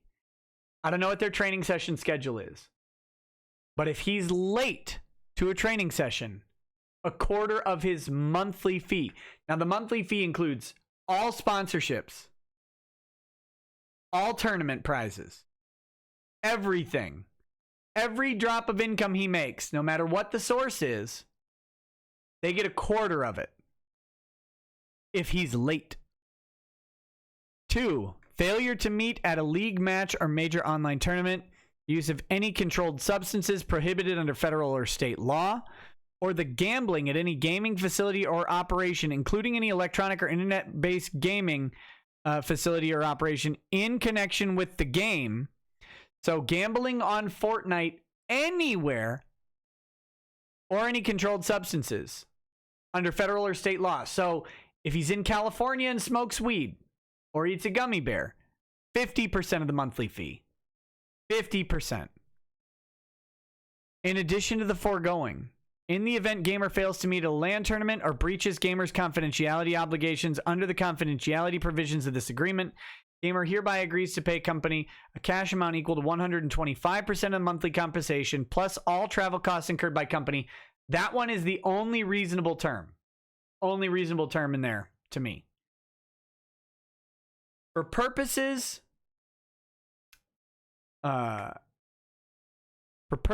this agreement, a valid absence means gamer's failure to participate with company's written approval obtained no less than 24 hours prior to a training session or a league match, or no less than 7 days prior to a major online tournament or a LAN tournament. My mom died, right? My mom died. I need tomorrow off. Okay. In the event that gamer is unable to obtain such written approval within the foregoing time limits due to sickness or an emergency situation, and gamer provides documentation to company satisfaction, then such absence shall also be considered a valid absence. This is reasonable. This part is 100% reasonable. Intellectual property. This is an interesting part here. We're going to refer back to the original contract in just a second. Results and proceeds. Gamer services hereunder shall be performed on a work made for hire basis.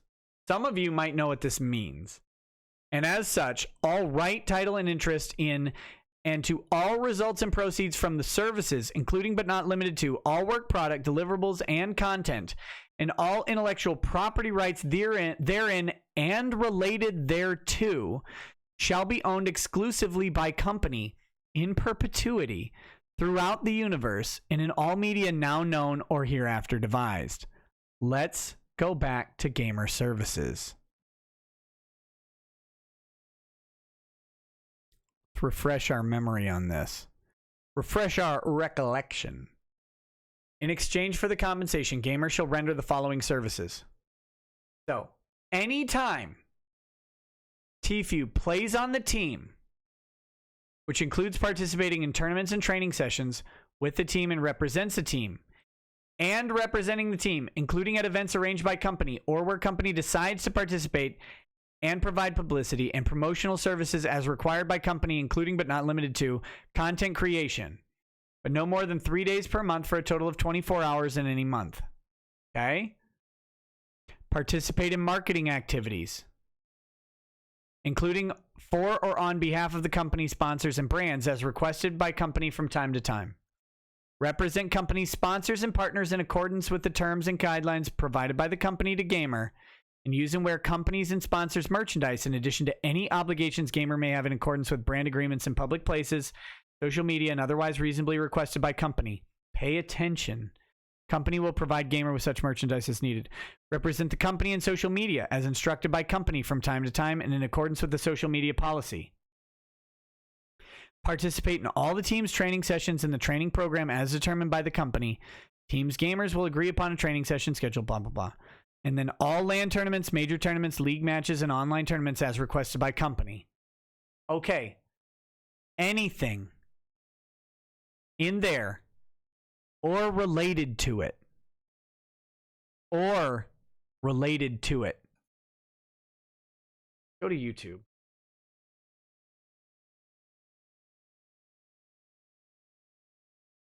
He might have changed it. Might have changed it now.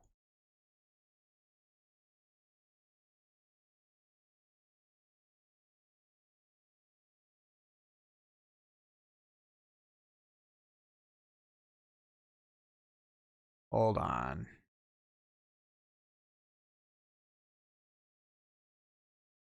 So, don't know if before this, I'm going to go back a little bit. 2 weeks ago. 2 weeks ago, I want to see what his channel says. It says Tfue. Here's the thing. Isn't Ninja on FazeClan also? I don't actually know that. But here's the long and short of it. Anything that he does in relation to the company is owned by the company. Okay? Like, now, whether or not that survives, that's the provision. So, let's read this again. Gamer services, so this capitalized, it's everything we just read, shall be performed on a work-for-hire basis, and as such, all right, title, and interest in and to all results and proceeds from the services, including but not limited to all work product, deliverables, and content, and all intellectual property rights therein and related thereto. This means... Okay, Ninja is not. That's just the one I picked up, sorry. But this means that the name Tfue may be owned by the company. All right? Like, think about this. All intellectual property rights in the work created and related to the work created. Think about this. That's the argument. If FazeClan is going to court over this and they're not arguing that they own the name and channel of Tfue, they're stupid. Okay? Their rights therein and related thereto shall be owned exclusively by company in perpetuity. Now, Faze is making a big deal out of this contract and how they haven't enforced it. Here's the real kicker, okay? Here's the real kicker. They haven't enforced it, but the moment he leaves, by the way, that YouTube channel of yours with your name all over it and all that content you created related to FazeClan and the playing of Fortnite, we own that. Forever. We own all rights to it. We own all income from it, all residual income from it, everything. We own it. I mean, I know we weren't collecting on it, but remember, us not collecting on it is not a waiver of the terms. It's only a waiver if they both signed it. If you want to know, no matter what FazeClan is arguing online, their legal argument includes the ownership of everything he does related to Fortnite, period.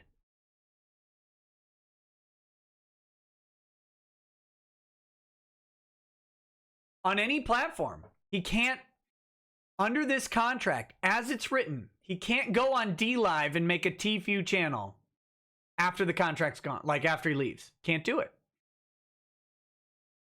If any results and proceeds are not deemed to be work for hire, Gamer hereby assigns in full to company all right, title, and interest in and to any and all intellectual property rights, together with all goodwill, and to the results and proceeds without any right of revocation.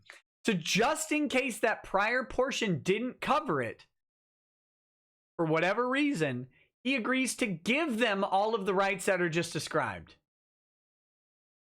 This is brutal. This is a brutal contract in this way. His name. Look, guys, you know why Prince changed his name to a symbol? A lawyer took Prince's name away, right? A lawyer said, nope, Universal or whoever owns the name Prince. You can't be Prince. For like a decade, he wasn't Prince because the company owned it. Tfue doesn't own the rights to Tfue under this contract. You want to know why he's trying to get it voided? That's why. I bet money on that being the main reason. That matters more than anything else. Does he care about the money they may have taken from him in advertisements? Ultimately, no, because he'll make it up. But he can't. He can't be Tfue. Going forward, he can't keep his YouTube channel. He can't keep his Twitch channel. All of the residuals, all of those proceeds go to FazeClan, and he can't delete them either. That's the really weird thing here, is he can't delete them because he has a duty, a fiduciary duty to them to preserve the income that they could earn. So he can't just spitefully nuke his YouTube channel and start something new. The Tfue channel will always belong to FazeClan under this contract. Always. Forever. In perpetuity.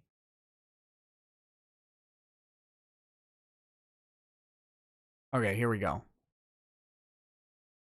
Let's see. Where are we?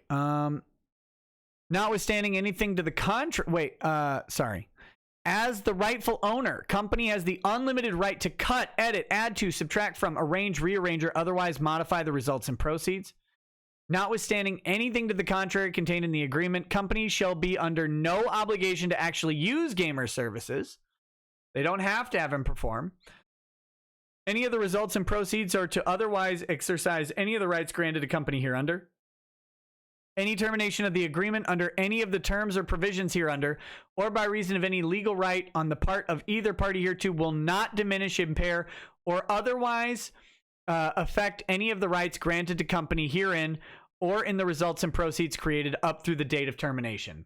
So Even if he legally gets out of this contract in some way without having it voided, they own it forever. Forever. Third-party materials. Gamers shall not use or incorporate any materials, content, copyrights, trademarks, designs, logos, insignia, or any other intellectual property, including without limitation any rights of publicity or privacy of any third party in connection with the services or any results and proceeds without company's prior written consent. Now, remember earlier I said, remember this, that he has a duty to obtain sponsorships, right? This is an obscenely nefarious combination because he has to go try and get sponsorships. Has to do it under the contract. But they have to approve it. They have to approve the sponsorships that he brings. Now, remember, they get 50-50 of anything he brings.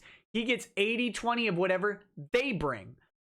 They can deny everything. They have the right to deny everything he brings.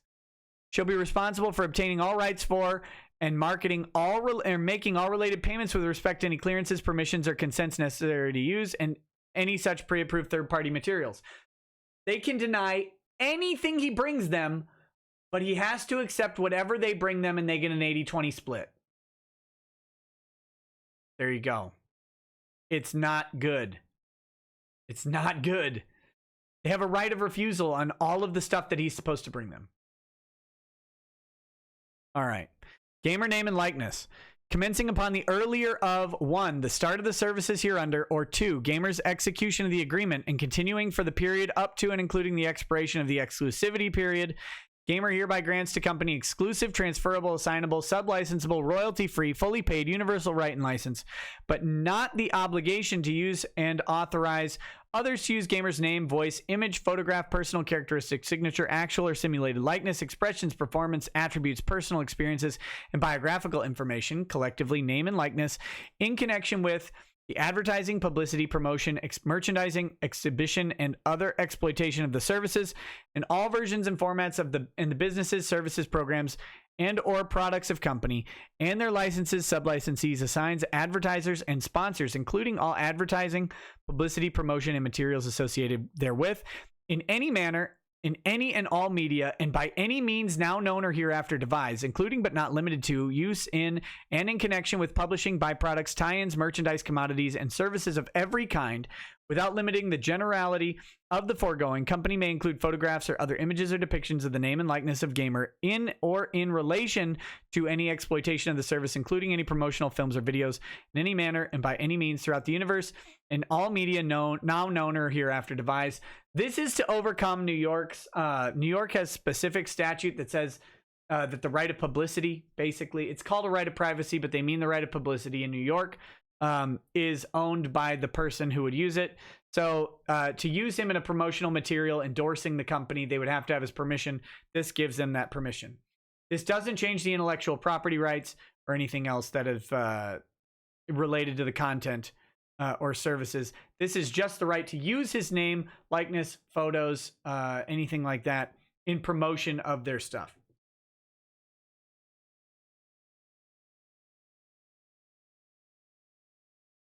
Exclusivity and matching right throughout the term. Is the monthly fee just the $2,000? I don't know. I'll have to look at it in just a second. Exclusivity and matching right throughout the term, the exclusivity period. The term again was the first 6 months.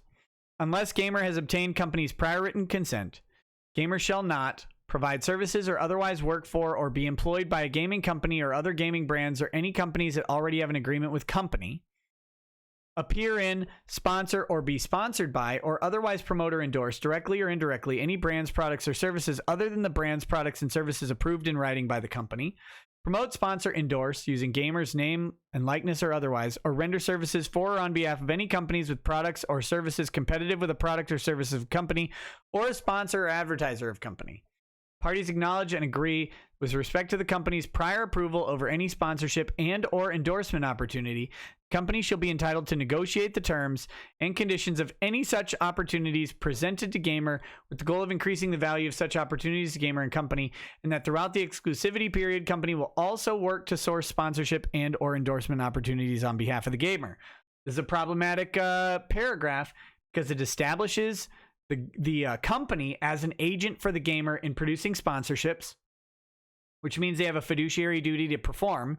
And then it also sets up the company as the sole arbiter of any sponsorships that the gamer might procure, as stated before. In addition to the foregoing, during the exclusivity period, companies shall have approval over any and all third-party requests for gamer services. Accordingly, gamers shall notify company immediately after gamer's receipt of the third-party request. Nothing in this paragraph shall in any way obligate gamer to provide any third-party request or be deemed to limit the exclusivity provisions set forth in this agreement. Gamers shall also be prohibited from entering into any agreements which require any third party to exploit any merchandising in connection with gamers' business or businesses to the exclusion of company's ability to exploit any merchandise. So blah, blah, blah. He can't do anything to mess with the company's money.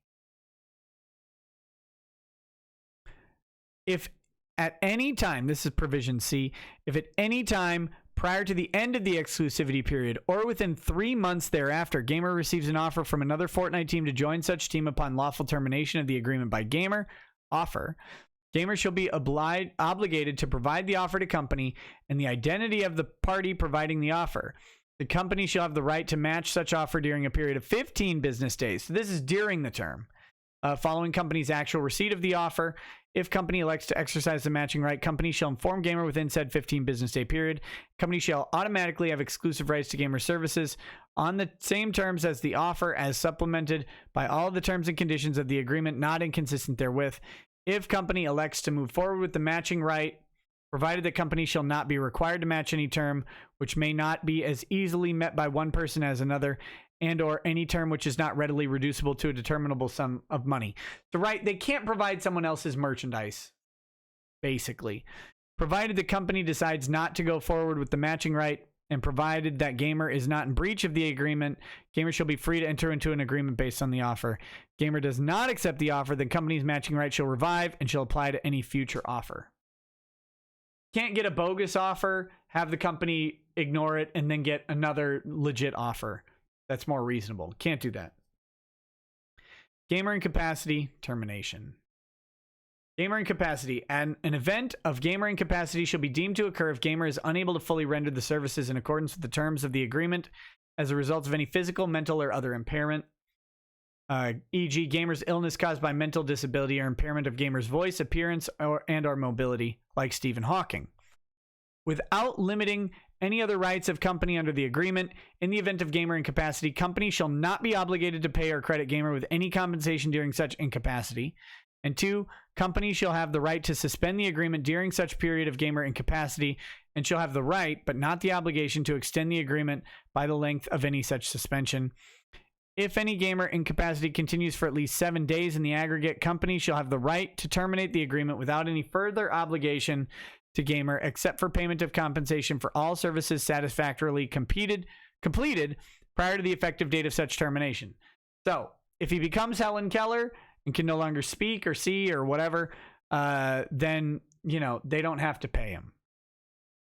If he whatchamacallit, if he Paul Walkers his car into a light post, except happens to live through it, but is in a coma for 8 days, then too bad. He can be terminated. Termination for convenience. Company may terminate the agreement at any time upon 30 days prior written notice to gamer in the event the company wishes, in its sole discretion, to replace the gamer with a new person on the team, provided the gamer shall be paid for all services satisfactorily completed prior to the effective date of such termination. This is pretty one-sided. The gamer should have the right to do the same thing. Termination for morals breach. In the event the gamer takes any action that 1, constitutes an offense involving moral turpitude under federal, state, or local laws. So we're talking about lying, we're talking about sexual misconduct, stuff like that. And by lying, I mean perjury, or some sort of burglary or theft. In company's sole discretion, brings company, gamer, any sponsor, partner, or joint venture of company or gamer, or any of their respective affiliates, employees, representatives, and agents, collectively the company parties, into public disrepute, contempt, scandal, or ridicule. So if he's wearing a FazeClan shirt and poops on a Lamborghini, gone.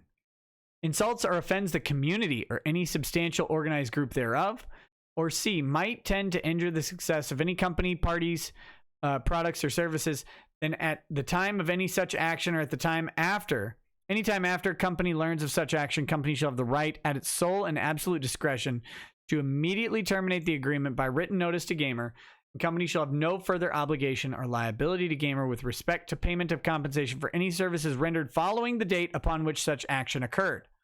Company's decision on all matters arising under this paragraph shall be conclusive. Go. There you go. Termination for material breach. We've got a couple pages left. Each party shall have the right to terminate the agreement if the other party commits a material breach of its representations, warranties, covenants, or other obligations hereunder. If such breach is remediable and the breaching party fails to remedy such material breach within a period of 30 days after being notified in writing to do so from the non-breaching party, such termination shall be effective upon the expiration of such 30-day period. Otherwise, termination shall be effective immediately upon notice thereof. In furtherance of the foregoing, company will also have the right to terminate the agreement of a gamer material breach, which for purposes of the agreement include without limitations. These are specific to Tfue's performance here. Gamer making disparaging remarks about the team or any party involved with the team, company, any sponsor or other commercial partner, or any of their respective employees, agents, or assigns. Insubordination, dishonesty, resignation, or betting on esports leagues. Can't do that. Failure, refusal, or neglecting to perform the services at the time and places in the manner required or to fulfill gamers' other obligations under the agreement.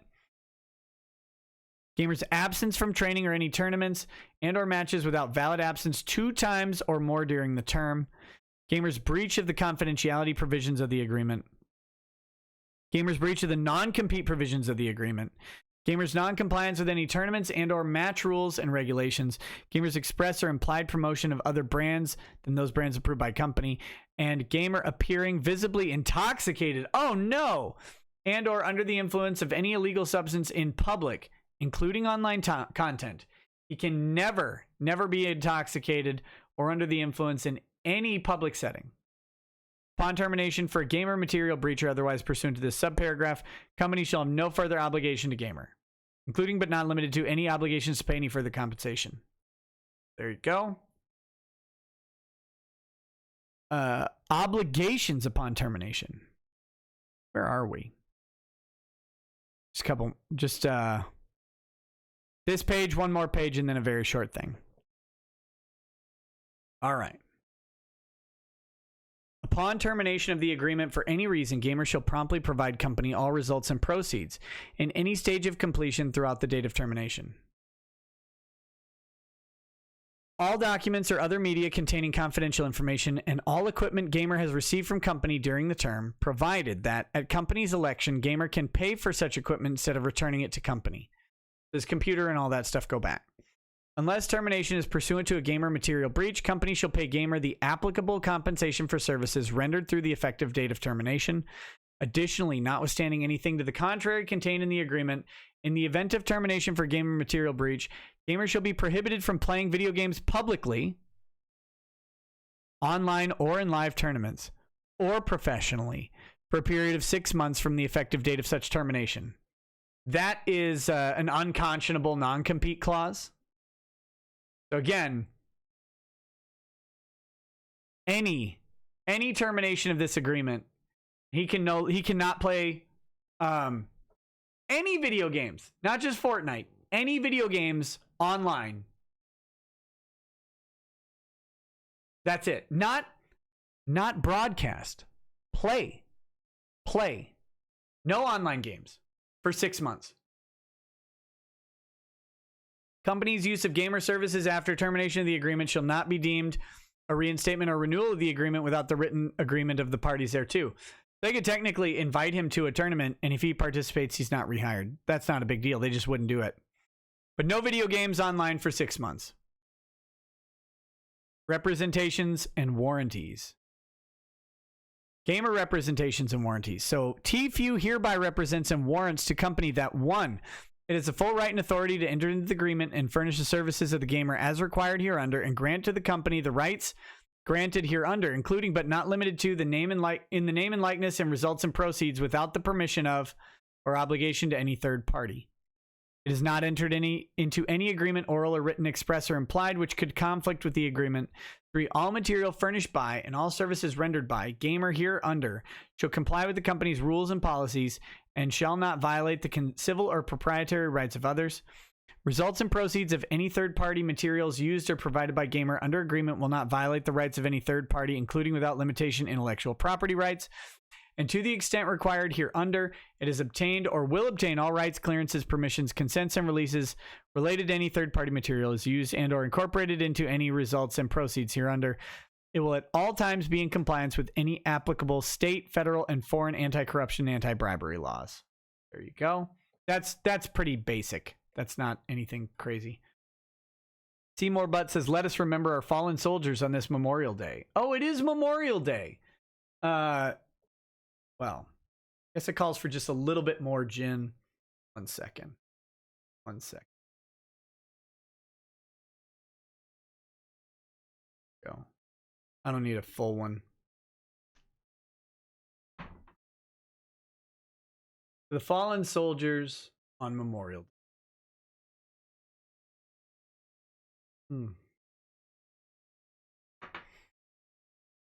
Company representations and warranties.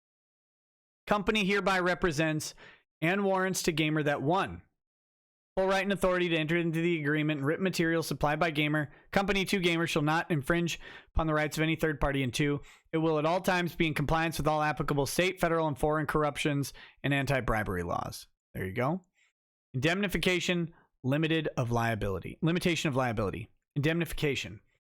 Each party shall at all times indemnify, defend, and hold harmless the other party, its affiliated companies, partners, and parent companies, and each of their respective officers, directors, and employees from and against any and all liabilities, claims, costs, damages, reasonable settlements, and expenses, including without limitation reasonable attorney's fees and court costs, brought by a third party to the extent arising out of or attributable to any material breach or allegation which, if true, would constitute a material breach of such parties' obligations or representations and warranties hereunder. It's a mouthful, but basically, if someone sues the company, which would result in a material breach, if true, the company cannot, they have to indemnify Tfue, and he can't be a part of that suit. If it so elects, the indemnified party shall have the rights at its sole cost to engage its own counsel in connection with such claim, or may assume defense on its own behalf in the event the indemnifying party fails to adequately defend, or if the indemnified party's insurance carrier requires that such carrier defends any claim as a condition of coverage. The obligation under this subparagraph shall survive the termination or expiration of the agreement. So that's because you might get sued like 3 years later than leaving the contract, and this will survive through the statute of limitations. That's the point of that last line. Company liability limitation, injunctive relief, and set off. Gamer agrees that the rights and remedies of gamer in the event of a breach of the agreement by company shall be limited to the right to recover money damages, if any, in an action at law, and in no event shall gamer be entitled to enjoin or restrain the exploitation of the services and or any results and proceeds. So again, pay attention to this part, because the company is saying if the company breaches the contract, let's rephrase it. Let's say the company decides to stop paying Tfue, period. Stop paying him. The company still gets the rights to the intellectual property. If the company materially breaches the lawsuit, they still hold all intellectual property rights related to gamer services, which means YouTube, Twitch, probably Twitter, probably his name. All of his old videos, all of that, they get it all. Even if they breach, that's a huge provision. The rights granted by gamer under the agreement shall not terminate by reason of any such breach hereof by company. Again, the company breaches the contract, but they still get to reap all the rewards. This is massively one-sided.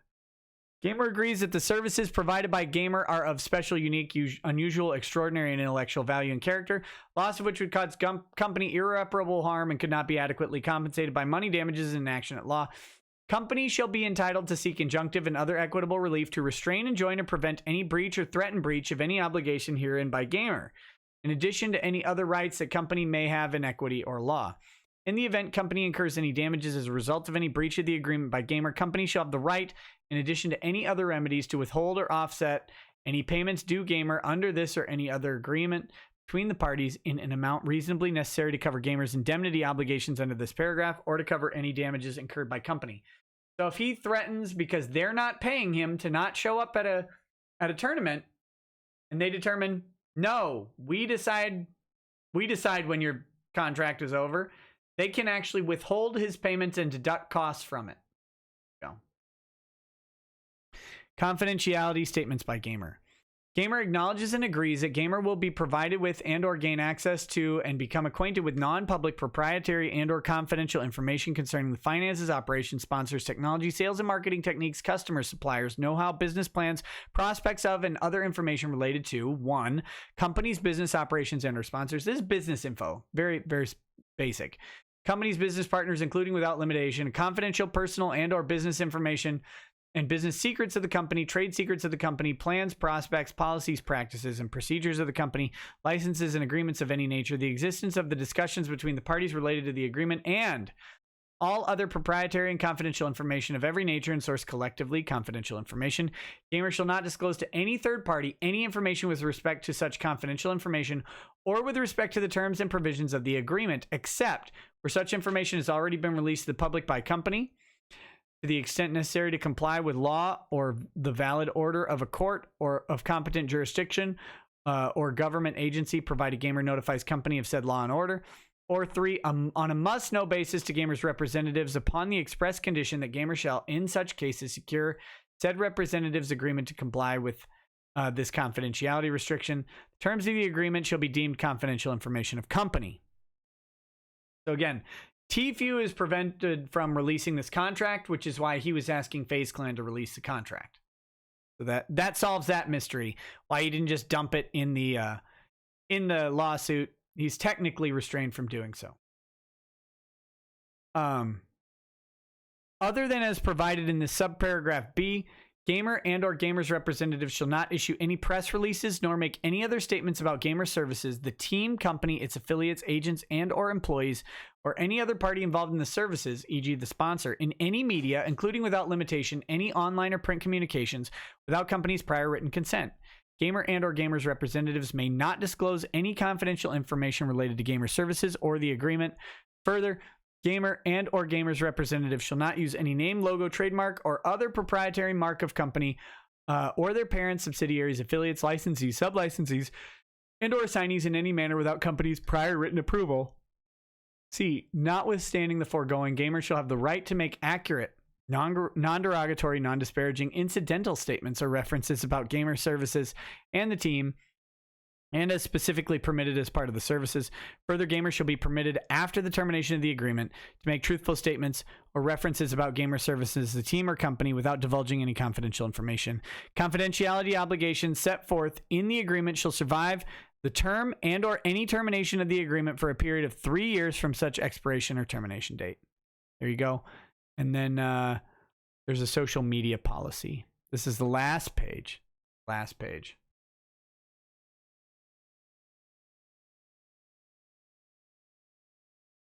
Social media policy. Oh, Seymour Butt says, Nicholas Jefferson Rackets.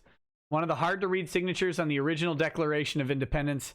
I heart your great-great-great-grandfather, sir. Following social media policy shall apply to gamer, referred to as you below, in connection with the services in the agreement. Social media policy may be updated from time to time by company.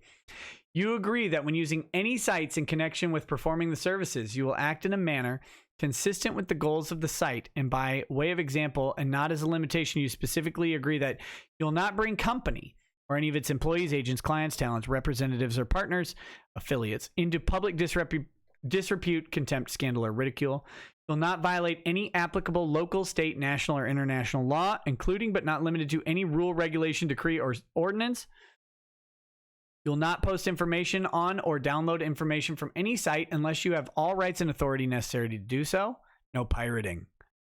You will not post in any inappropriate, defamatory, vulgar, obscene, sexually explicit, potentially libelous or slanderous, infringing, harmful, harassing, threatening, illegal, anything relating to death or other material or information that any site views as objectionable to such site, including but not limited to text, graphics, audio, and video files.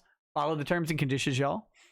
You will not defame, abuse, harass, stalk, threaten, embarrass, cause distress, unwanted attention, or discomfort, or otherwise violate the legal rights, including without limitation rights of privacy and publicity of any other user or representative of such site or company.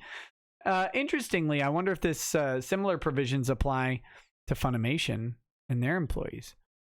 You may express your disagreement with someone's point of view, but personal attacks or attacks based on another person's race, national origin, ethnicity, religion, gender, sexual orientation, disability, or other such condition or circumstance are strictly prohibited. So no fun arguing.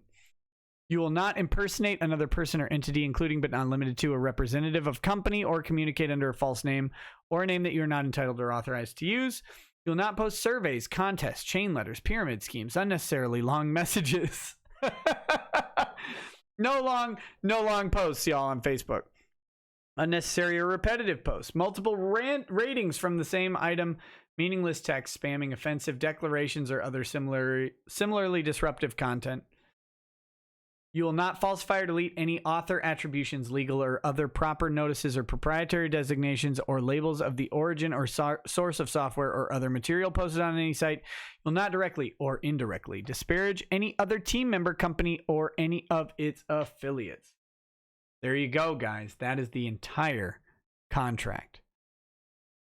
Entire contract. So here we go. Let's see. Okay, so the monthly fee, correct. The monthly fee, I got that wrong. Let me clarify. The monthly fee is merely the $2,000 per month monthly fee. When I said they get 25% of everything, that's not true. The $2,000 per month monthly fee. So it's a $500 penalty for being late. I apologize. I did not mean to mislead people. I just, these contracts are thick, and I just lost track of what the monthly fee was. But there you go. Even so, the monthly fee is a significant portion of the contract, especially with Phase. Phase has been claiming that they negotiated this before Tfue got big. So the $2,000 per month was presumably a major portion of the contract. There you go. Whether or not he read it before signing, that's a good question. Lots of people don't. All right, let's read the rest of these chats. We've got a couple from Streamlabs as well. This one is from a long time ago. Underscore said, is there an Ace Attorney episode between Austin Jones and the quick update from a few days ago? I haven't seen the end of the second case. The end of the second case is there. I don't know where it is, but it is there. Sorry. Bear Force 1 says, hey, Nick, have you played Teddy Spaghetti's Hot Dish? It sold over 6 million units. Nope. Nick's Adult-Like Beard says, 1, with the whole Sargon Medicare BS drama, why is that poop tubers foster this poop drama? Oh, why is it that YouTubers foster this drama and drive it to the front when there are far bigger fish to fry? It's just distracting for the real enemies and the issues. Same as with Vic supporters BS controversy. Are you asking why Jim is making fun of Sargon? Because he wants to. That's it. Nick's Adult-Like Beard says, 2, like F, man, we're dealing with mass censorship, political violence throughout the world, PC culture run rampant, over half a year of Paris riots, right-wing rebellion through the West. Just seems like vapid effing BS to keep themselves relevant. It might be, but it's also, I mean, it is what people want to see, right? Like, to some extent. There are a bunch of people who watch Jim's show, and they want to see that. So, hard to argue with that for me. But I think there's enough content to both cover the bigger fish to fry without having to have some restrictions on what who's made fun of or not. Again, I got nothing against Sargon. I'm genuinely curious how he thought things were going to go, because Sargon has said things. Me too. right? You don't, I probably will never run for office, something I would have done a long time ago, but because of the internet, I can't. And that's something I've had to make peace with. Knight of Hope X says, shouldn't contracts this one-sided be ephemeral? Can't sell yourself into literal slavery. Seems like everything is just plain wrong with IP law at this point. This contract may be void as completely unconscionable. It really could be. Pro Hero All Might says, you know you're an evil company when Wayland Yutani, the Umbrella Corporation, and even EA Games treat their employees more fairly. That's bad. Ampathos Guy says, got some Jim Beam Black Label to try that drinking method, and it works. Thanks for the advice. Oh, that's the smell, drink, let it sit on your tongue, swallow intentionally. This deal with Tfue and FaZe's contract is just plain crazy. P.S. Thanks for making it easy to listen to without turning your brain off. Hey, thanks, buddy. My pleasure. Again, I'm trying to get Miss Christina on, talk about how this would compare to like a professional sports contract. This stuff seems unconscionable to me. Maybe it's not in the professional sporting realm.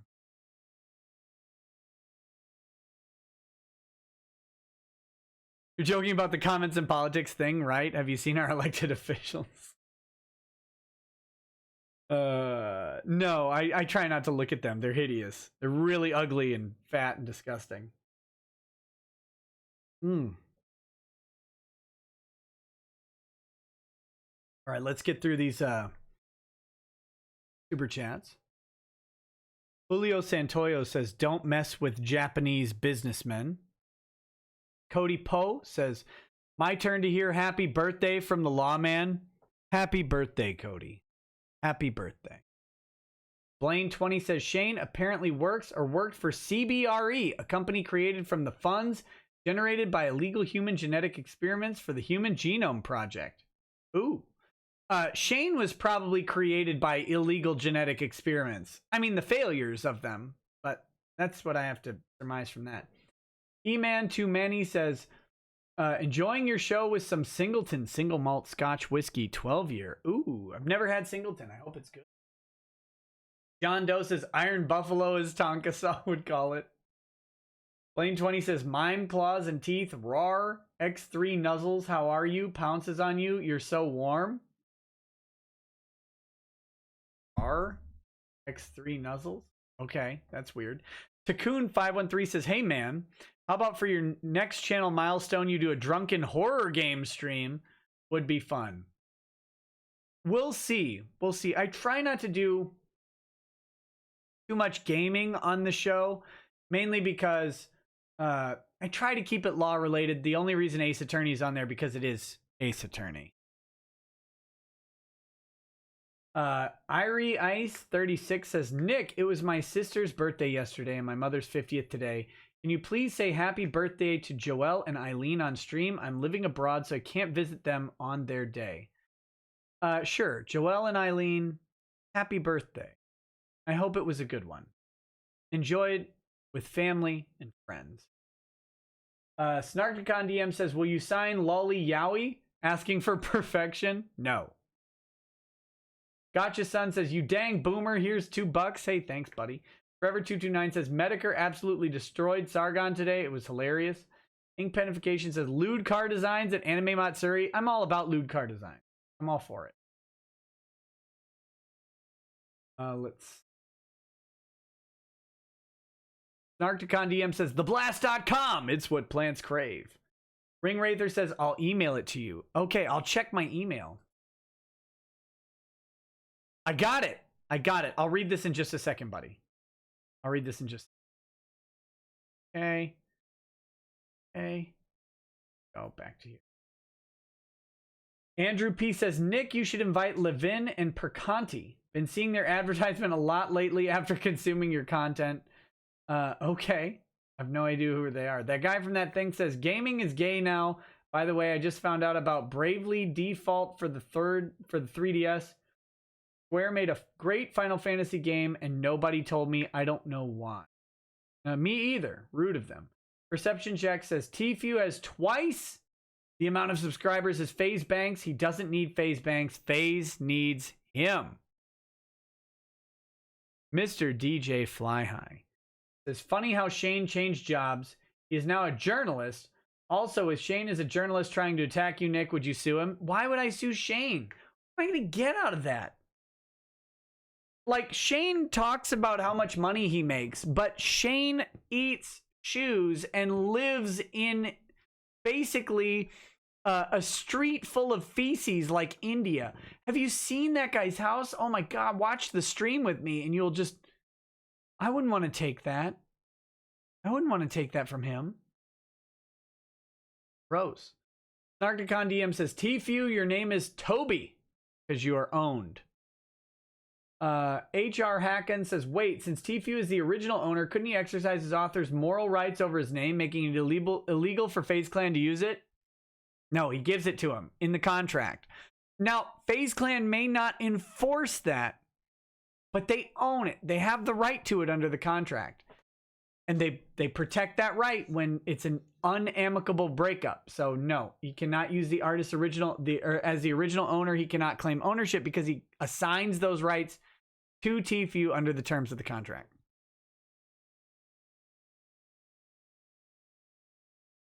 John Sargent says, does termination apply to likeness and IP rights? The likeness rights are different than the IP rights. They would stop being able to use his likeness. They would still have access to the IP. Eduardo Ramirez says, let us remember all the fallen Kekistanis we lose.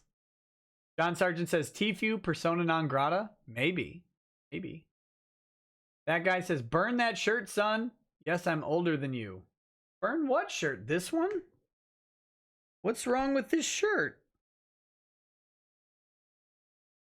Rob S says, Nick, does that contract on conduct mean if he receives a DMCA on his YouTube channel for any reason, even if baseless, he's in breach? Probably not. Possibly, but they're not going to exercise breach on that because they would stand to...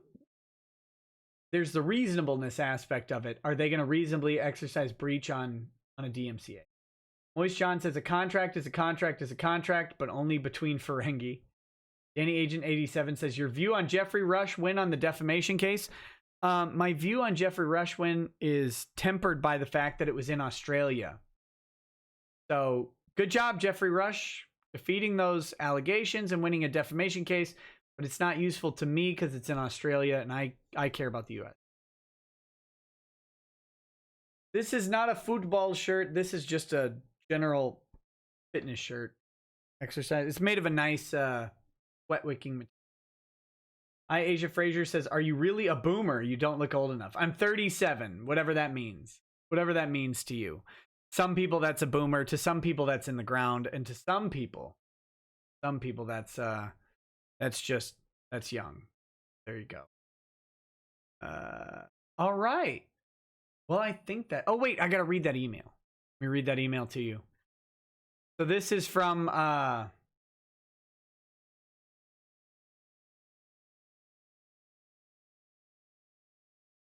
Ring Wraither. Hi, Nick. So I guess I should start with explaining the cosplay I did. I decided to go with casual look you described. T-shirt, shorts, and sandals. I also got a similar haircut. Mine was already close since I'm in the reserves, which allows me to grow my beard. I decided to get a realistic replica of a glass of whiskey and made a sign that said boldly, how embarrassing. However, the letter stickers I used were too big, making me split up embarrassing into imbear and assing, which I think makes the sign at least 3 times better. A couple of watchers from the show recognized me, which was cool, and there were surprisingly a lot of people who appreciate signs without having to know the context. What's funny is that unbeknownst to me on the same day, just down the street, was pro-choice march protesting the heartbeat bill in Georgia. Most people at the con just assumed with a sign that says, how embarrassing, that I was a protester who made his way to the con. When I got on the train to MomoCon and saw all the protesters get off at the same stop as the first words out of my mouth were, aw, shoot. Because of this march, the security at the food court, the only place to get food nearby, inside the CNN building, forced me to take apart my sign before coming in.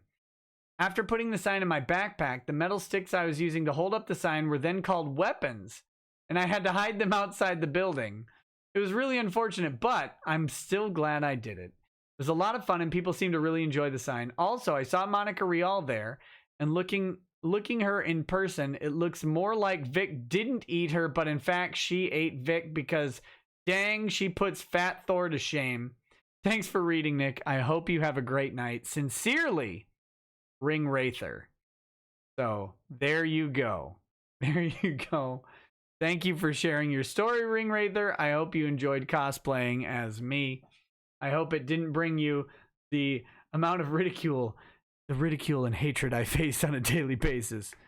Actually, I almost hope it did, because the people who ridicule me are so exceptionally stupid. There you go. Nick's adult-like beard says, Boomer Rekieta, go buy some Tommy Bahamas. I have plenty of Tommy Bahamas. Play more golf and start playing backgammon. Donate that shirt to a kid that'd properly rock it. Yeah, I have lots of Tommy Bahama shirts and shorts and pants. Thank you very much. And I'm happy to wear them because they are comfy AF. All right, guys. Let's I think I'm gonna wrap up. It is Sunday. It's a little early. I'm gonna wrap up here. And go get some food. And I'm gonna jump on Twitch in just a little bit. I'm probably, I think, going to play a little bit of Skyrim.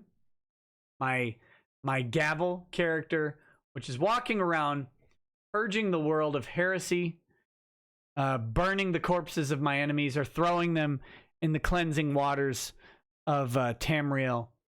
So if you want to join me on Twitch, it is twitch.tv/Rekieta Law. I'm going to go grab some food, though. So it's going to be about 15 minutes, maybe 20 minutes. I can't promise anything. Definitely by 2 a.m. Central Time. So definitely by the end of the hour. All right, guys. It is Twitch TV. Twitch.tv/Rekieta Law. In the chat. You can also find it in the description of the video. Thank you so much for hanging out with me tonight. Thank you so much. I missed one. Asia Frazier. Oh, I missed a couple. Sorry. Let me read those real quick. Let me start the outro. I'll start the outro and then I will read them. Don't worry. Yes, it is early, but it's also a holiday. And I'm done. I don't want to just sit here and chill content time. Got nothing else to say to you guys. DVD Killer says, do you know that Ron Toye is enjoying the cucking from the law being his new fetish? Do I think that Ron Toye is enjoying the cucking from the law being his new fetish? Yeah, I think so. I think Ron is a person who is... Wait, no, it's not playing. Hold on. Let me restart it. Got it.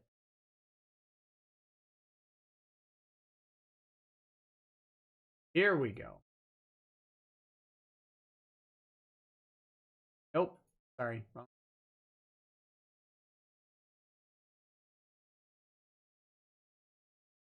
Try this. No, where are you? Where are you? Ah! Let's hold on. I can solve this problem. I promise you I can solve this problem.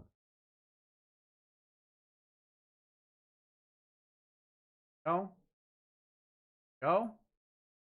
Pretty so bad at this.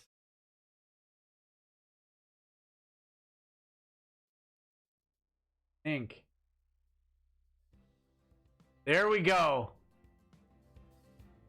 Here we go. All right. Asia Frazier says, a year ago, someone jumped off a bridge and landed on a car passing below. The driver died. The suicidal dude lived. Legally, what is likely to happen to him? Oh, wrongful death suit. Huge damages. But the question will be, can they collect? Does he have any money? Committing suicide, you always gotta wonder. Nick's Adult Like Beard says, Boomer Rekieta, go buy some Tommy. Oh, wait, I read that one.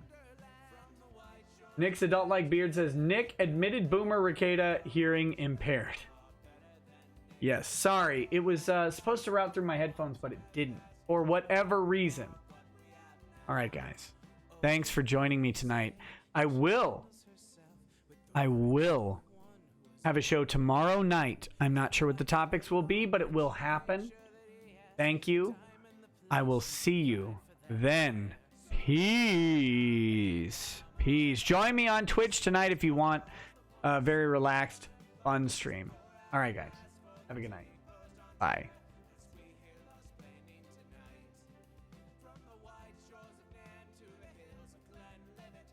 Wait a minute. You guys are telling me there's yes, there's one more justice chat. Cerno says, if FaZe Bank files DMCA on Tfue, would there be hell to pay to 10 million potential hacktivists who not want to be on the wrong end of anonymous?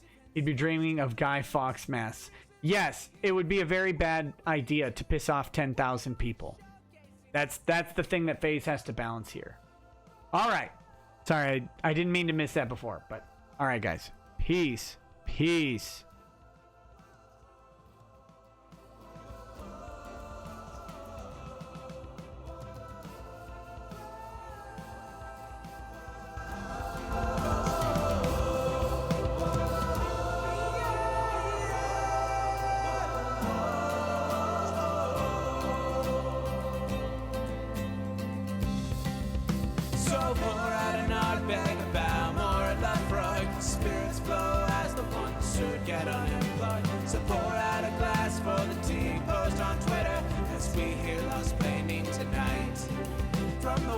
Shores of Nan to the hills of Glenlivet. There's no one who explains the thought better than Nick.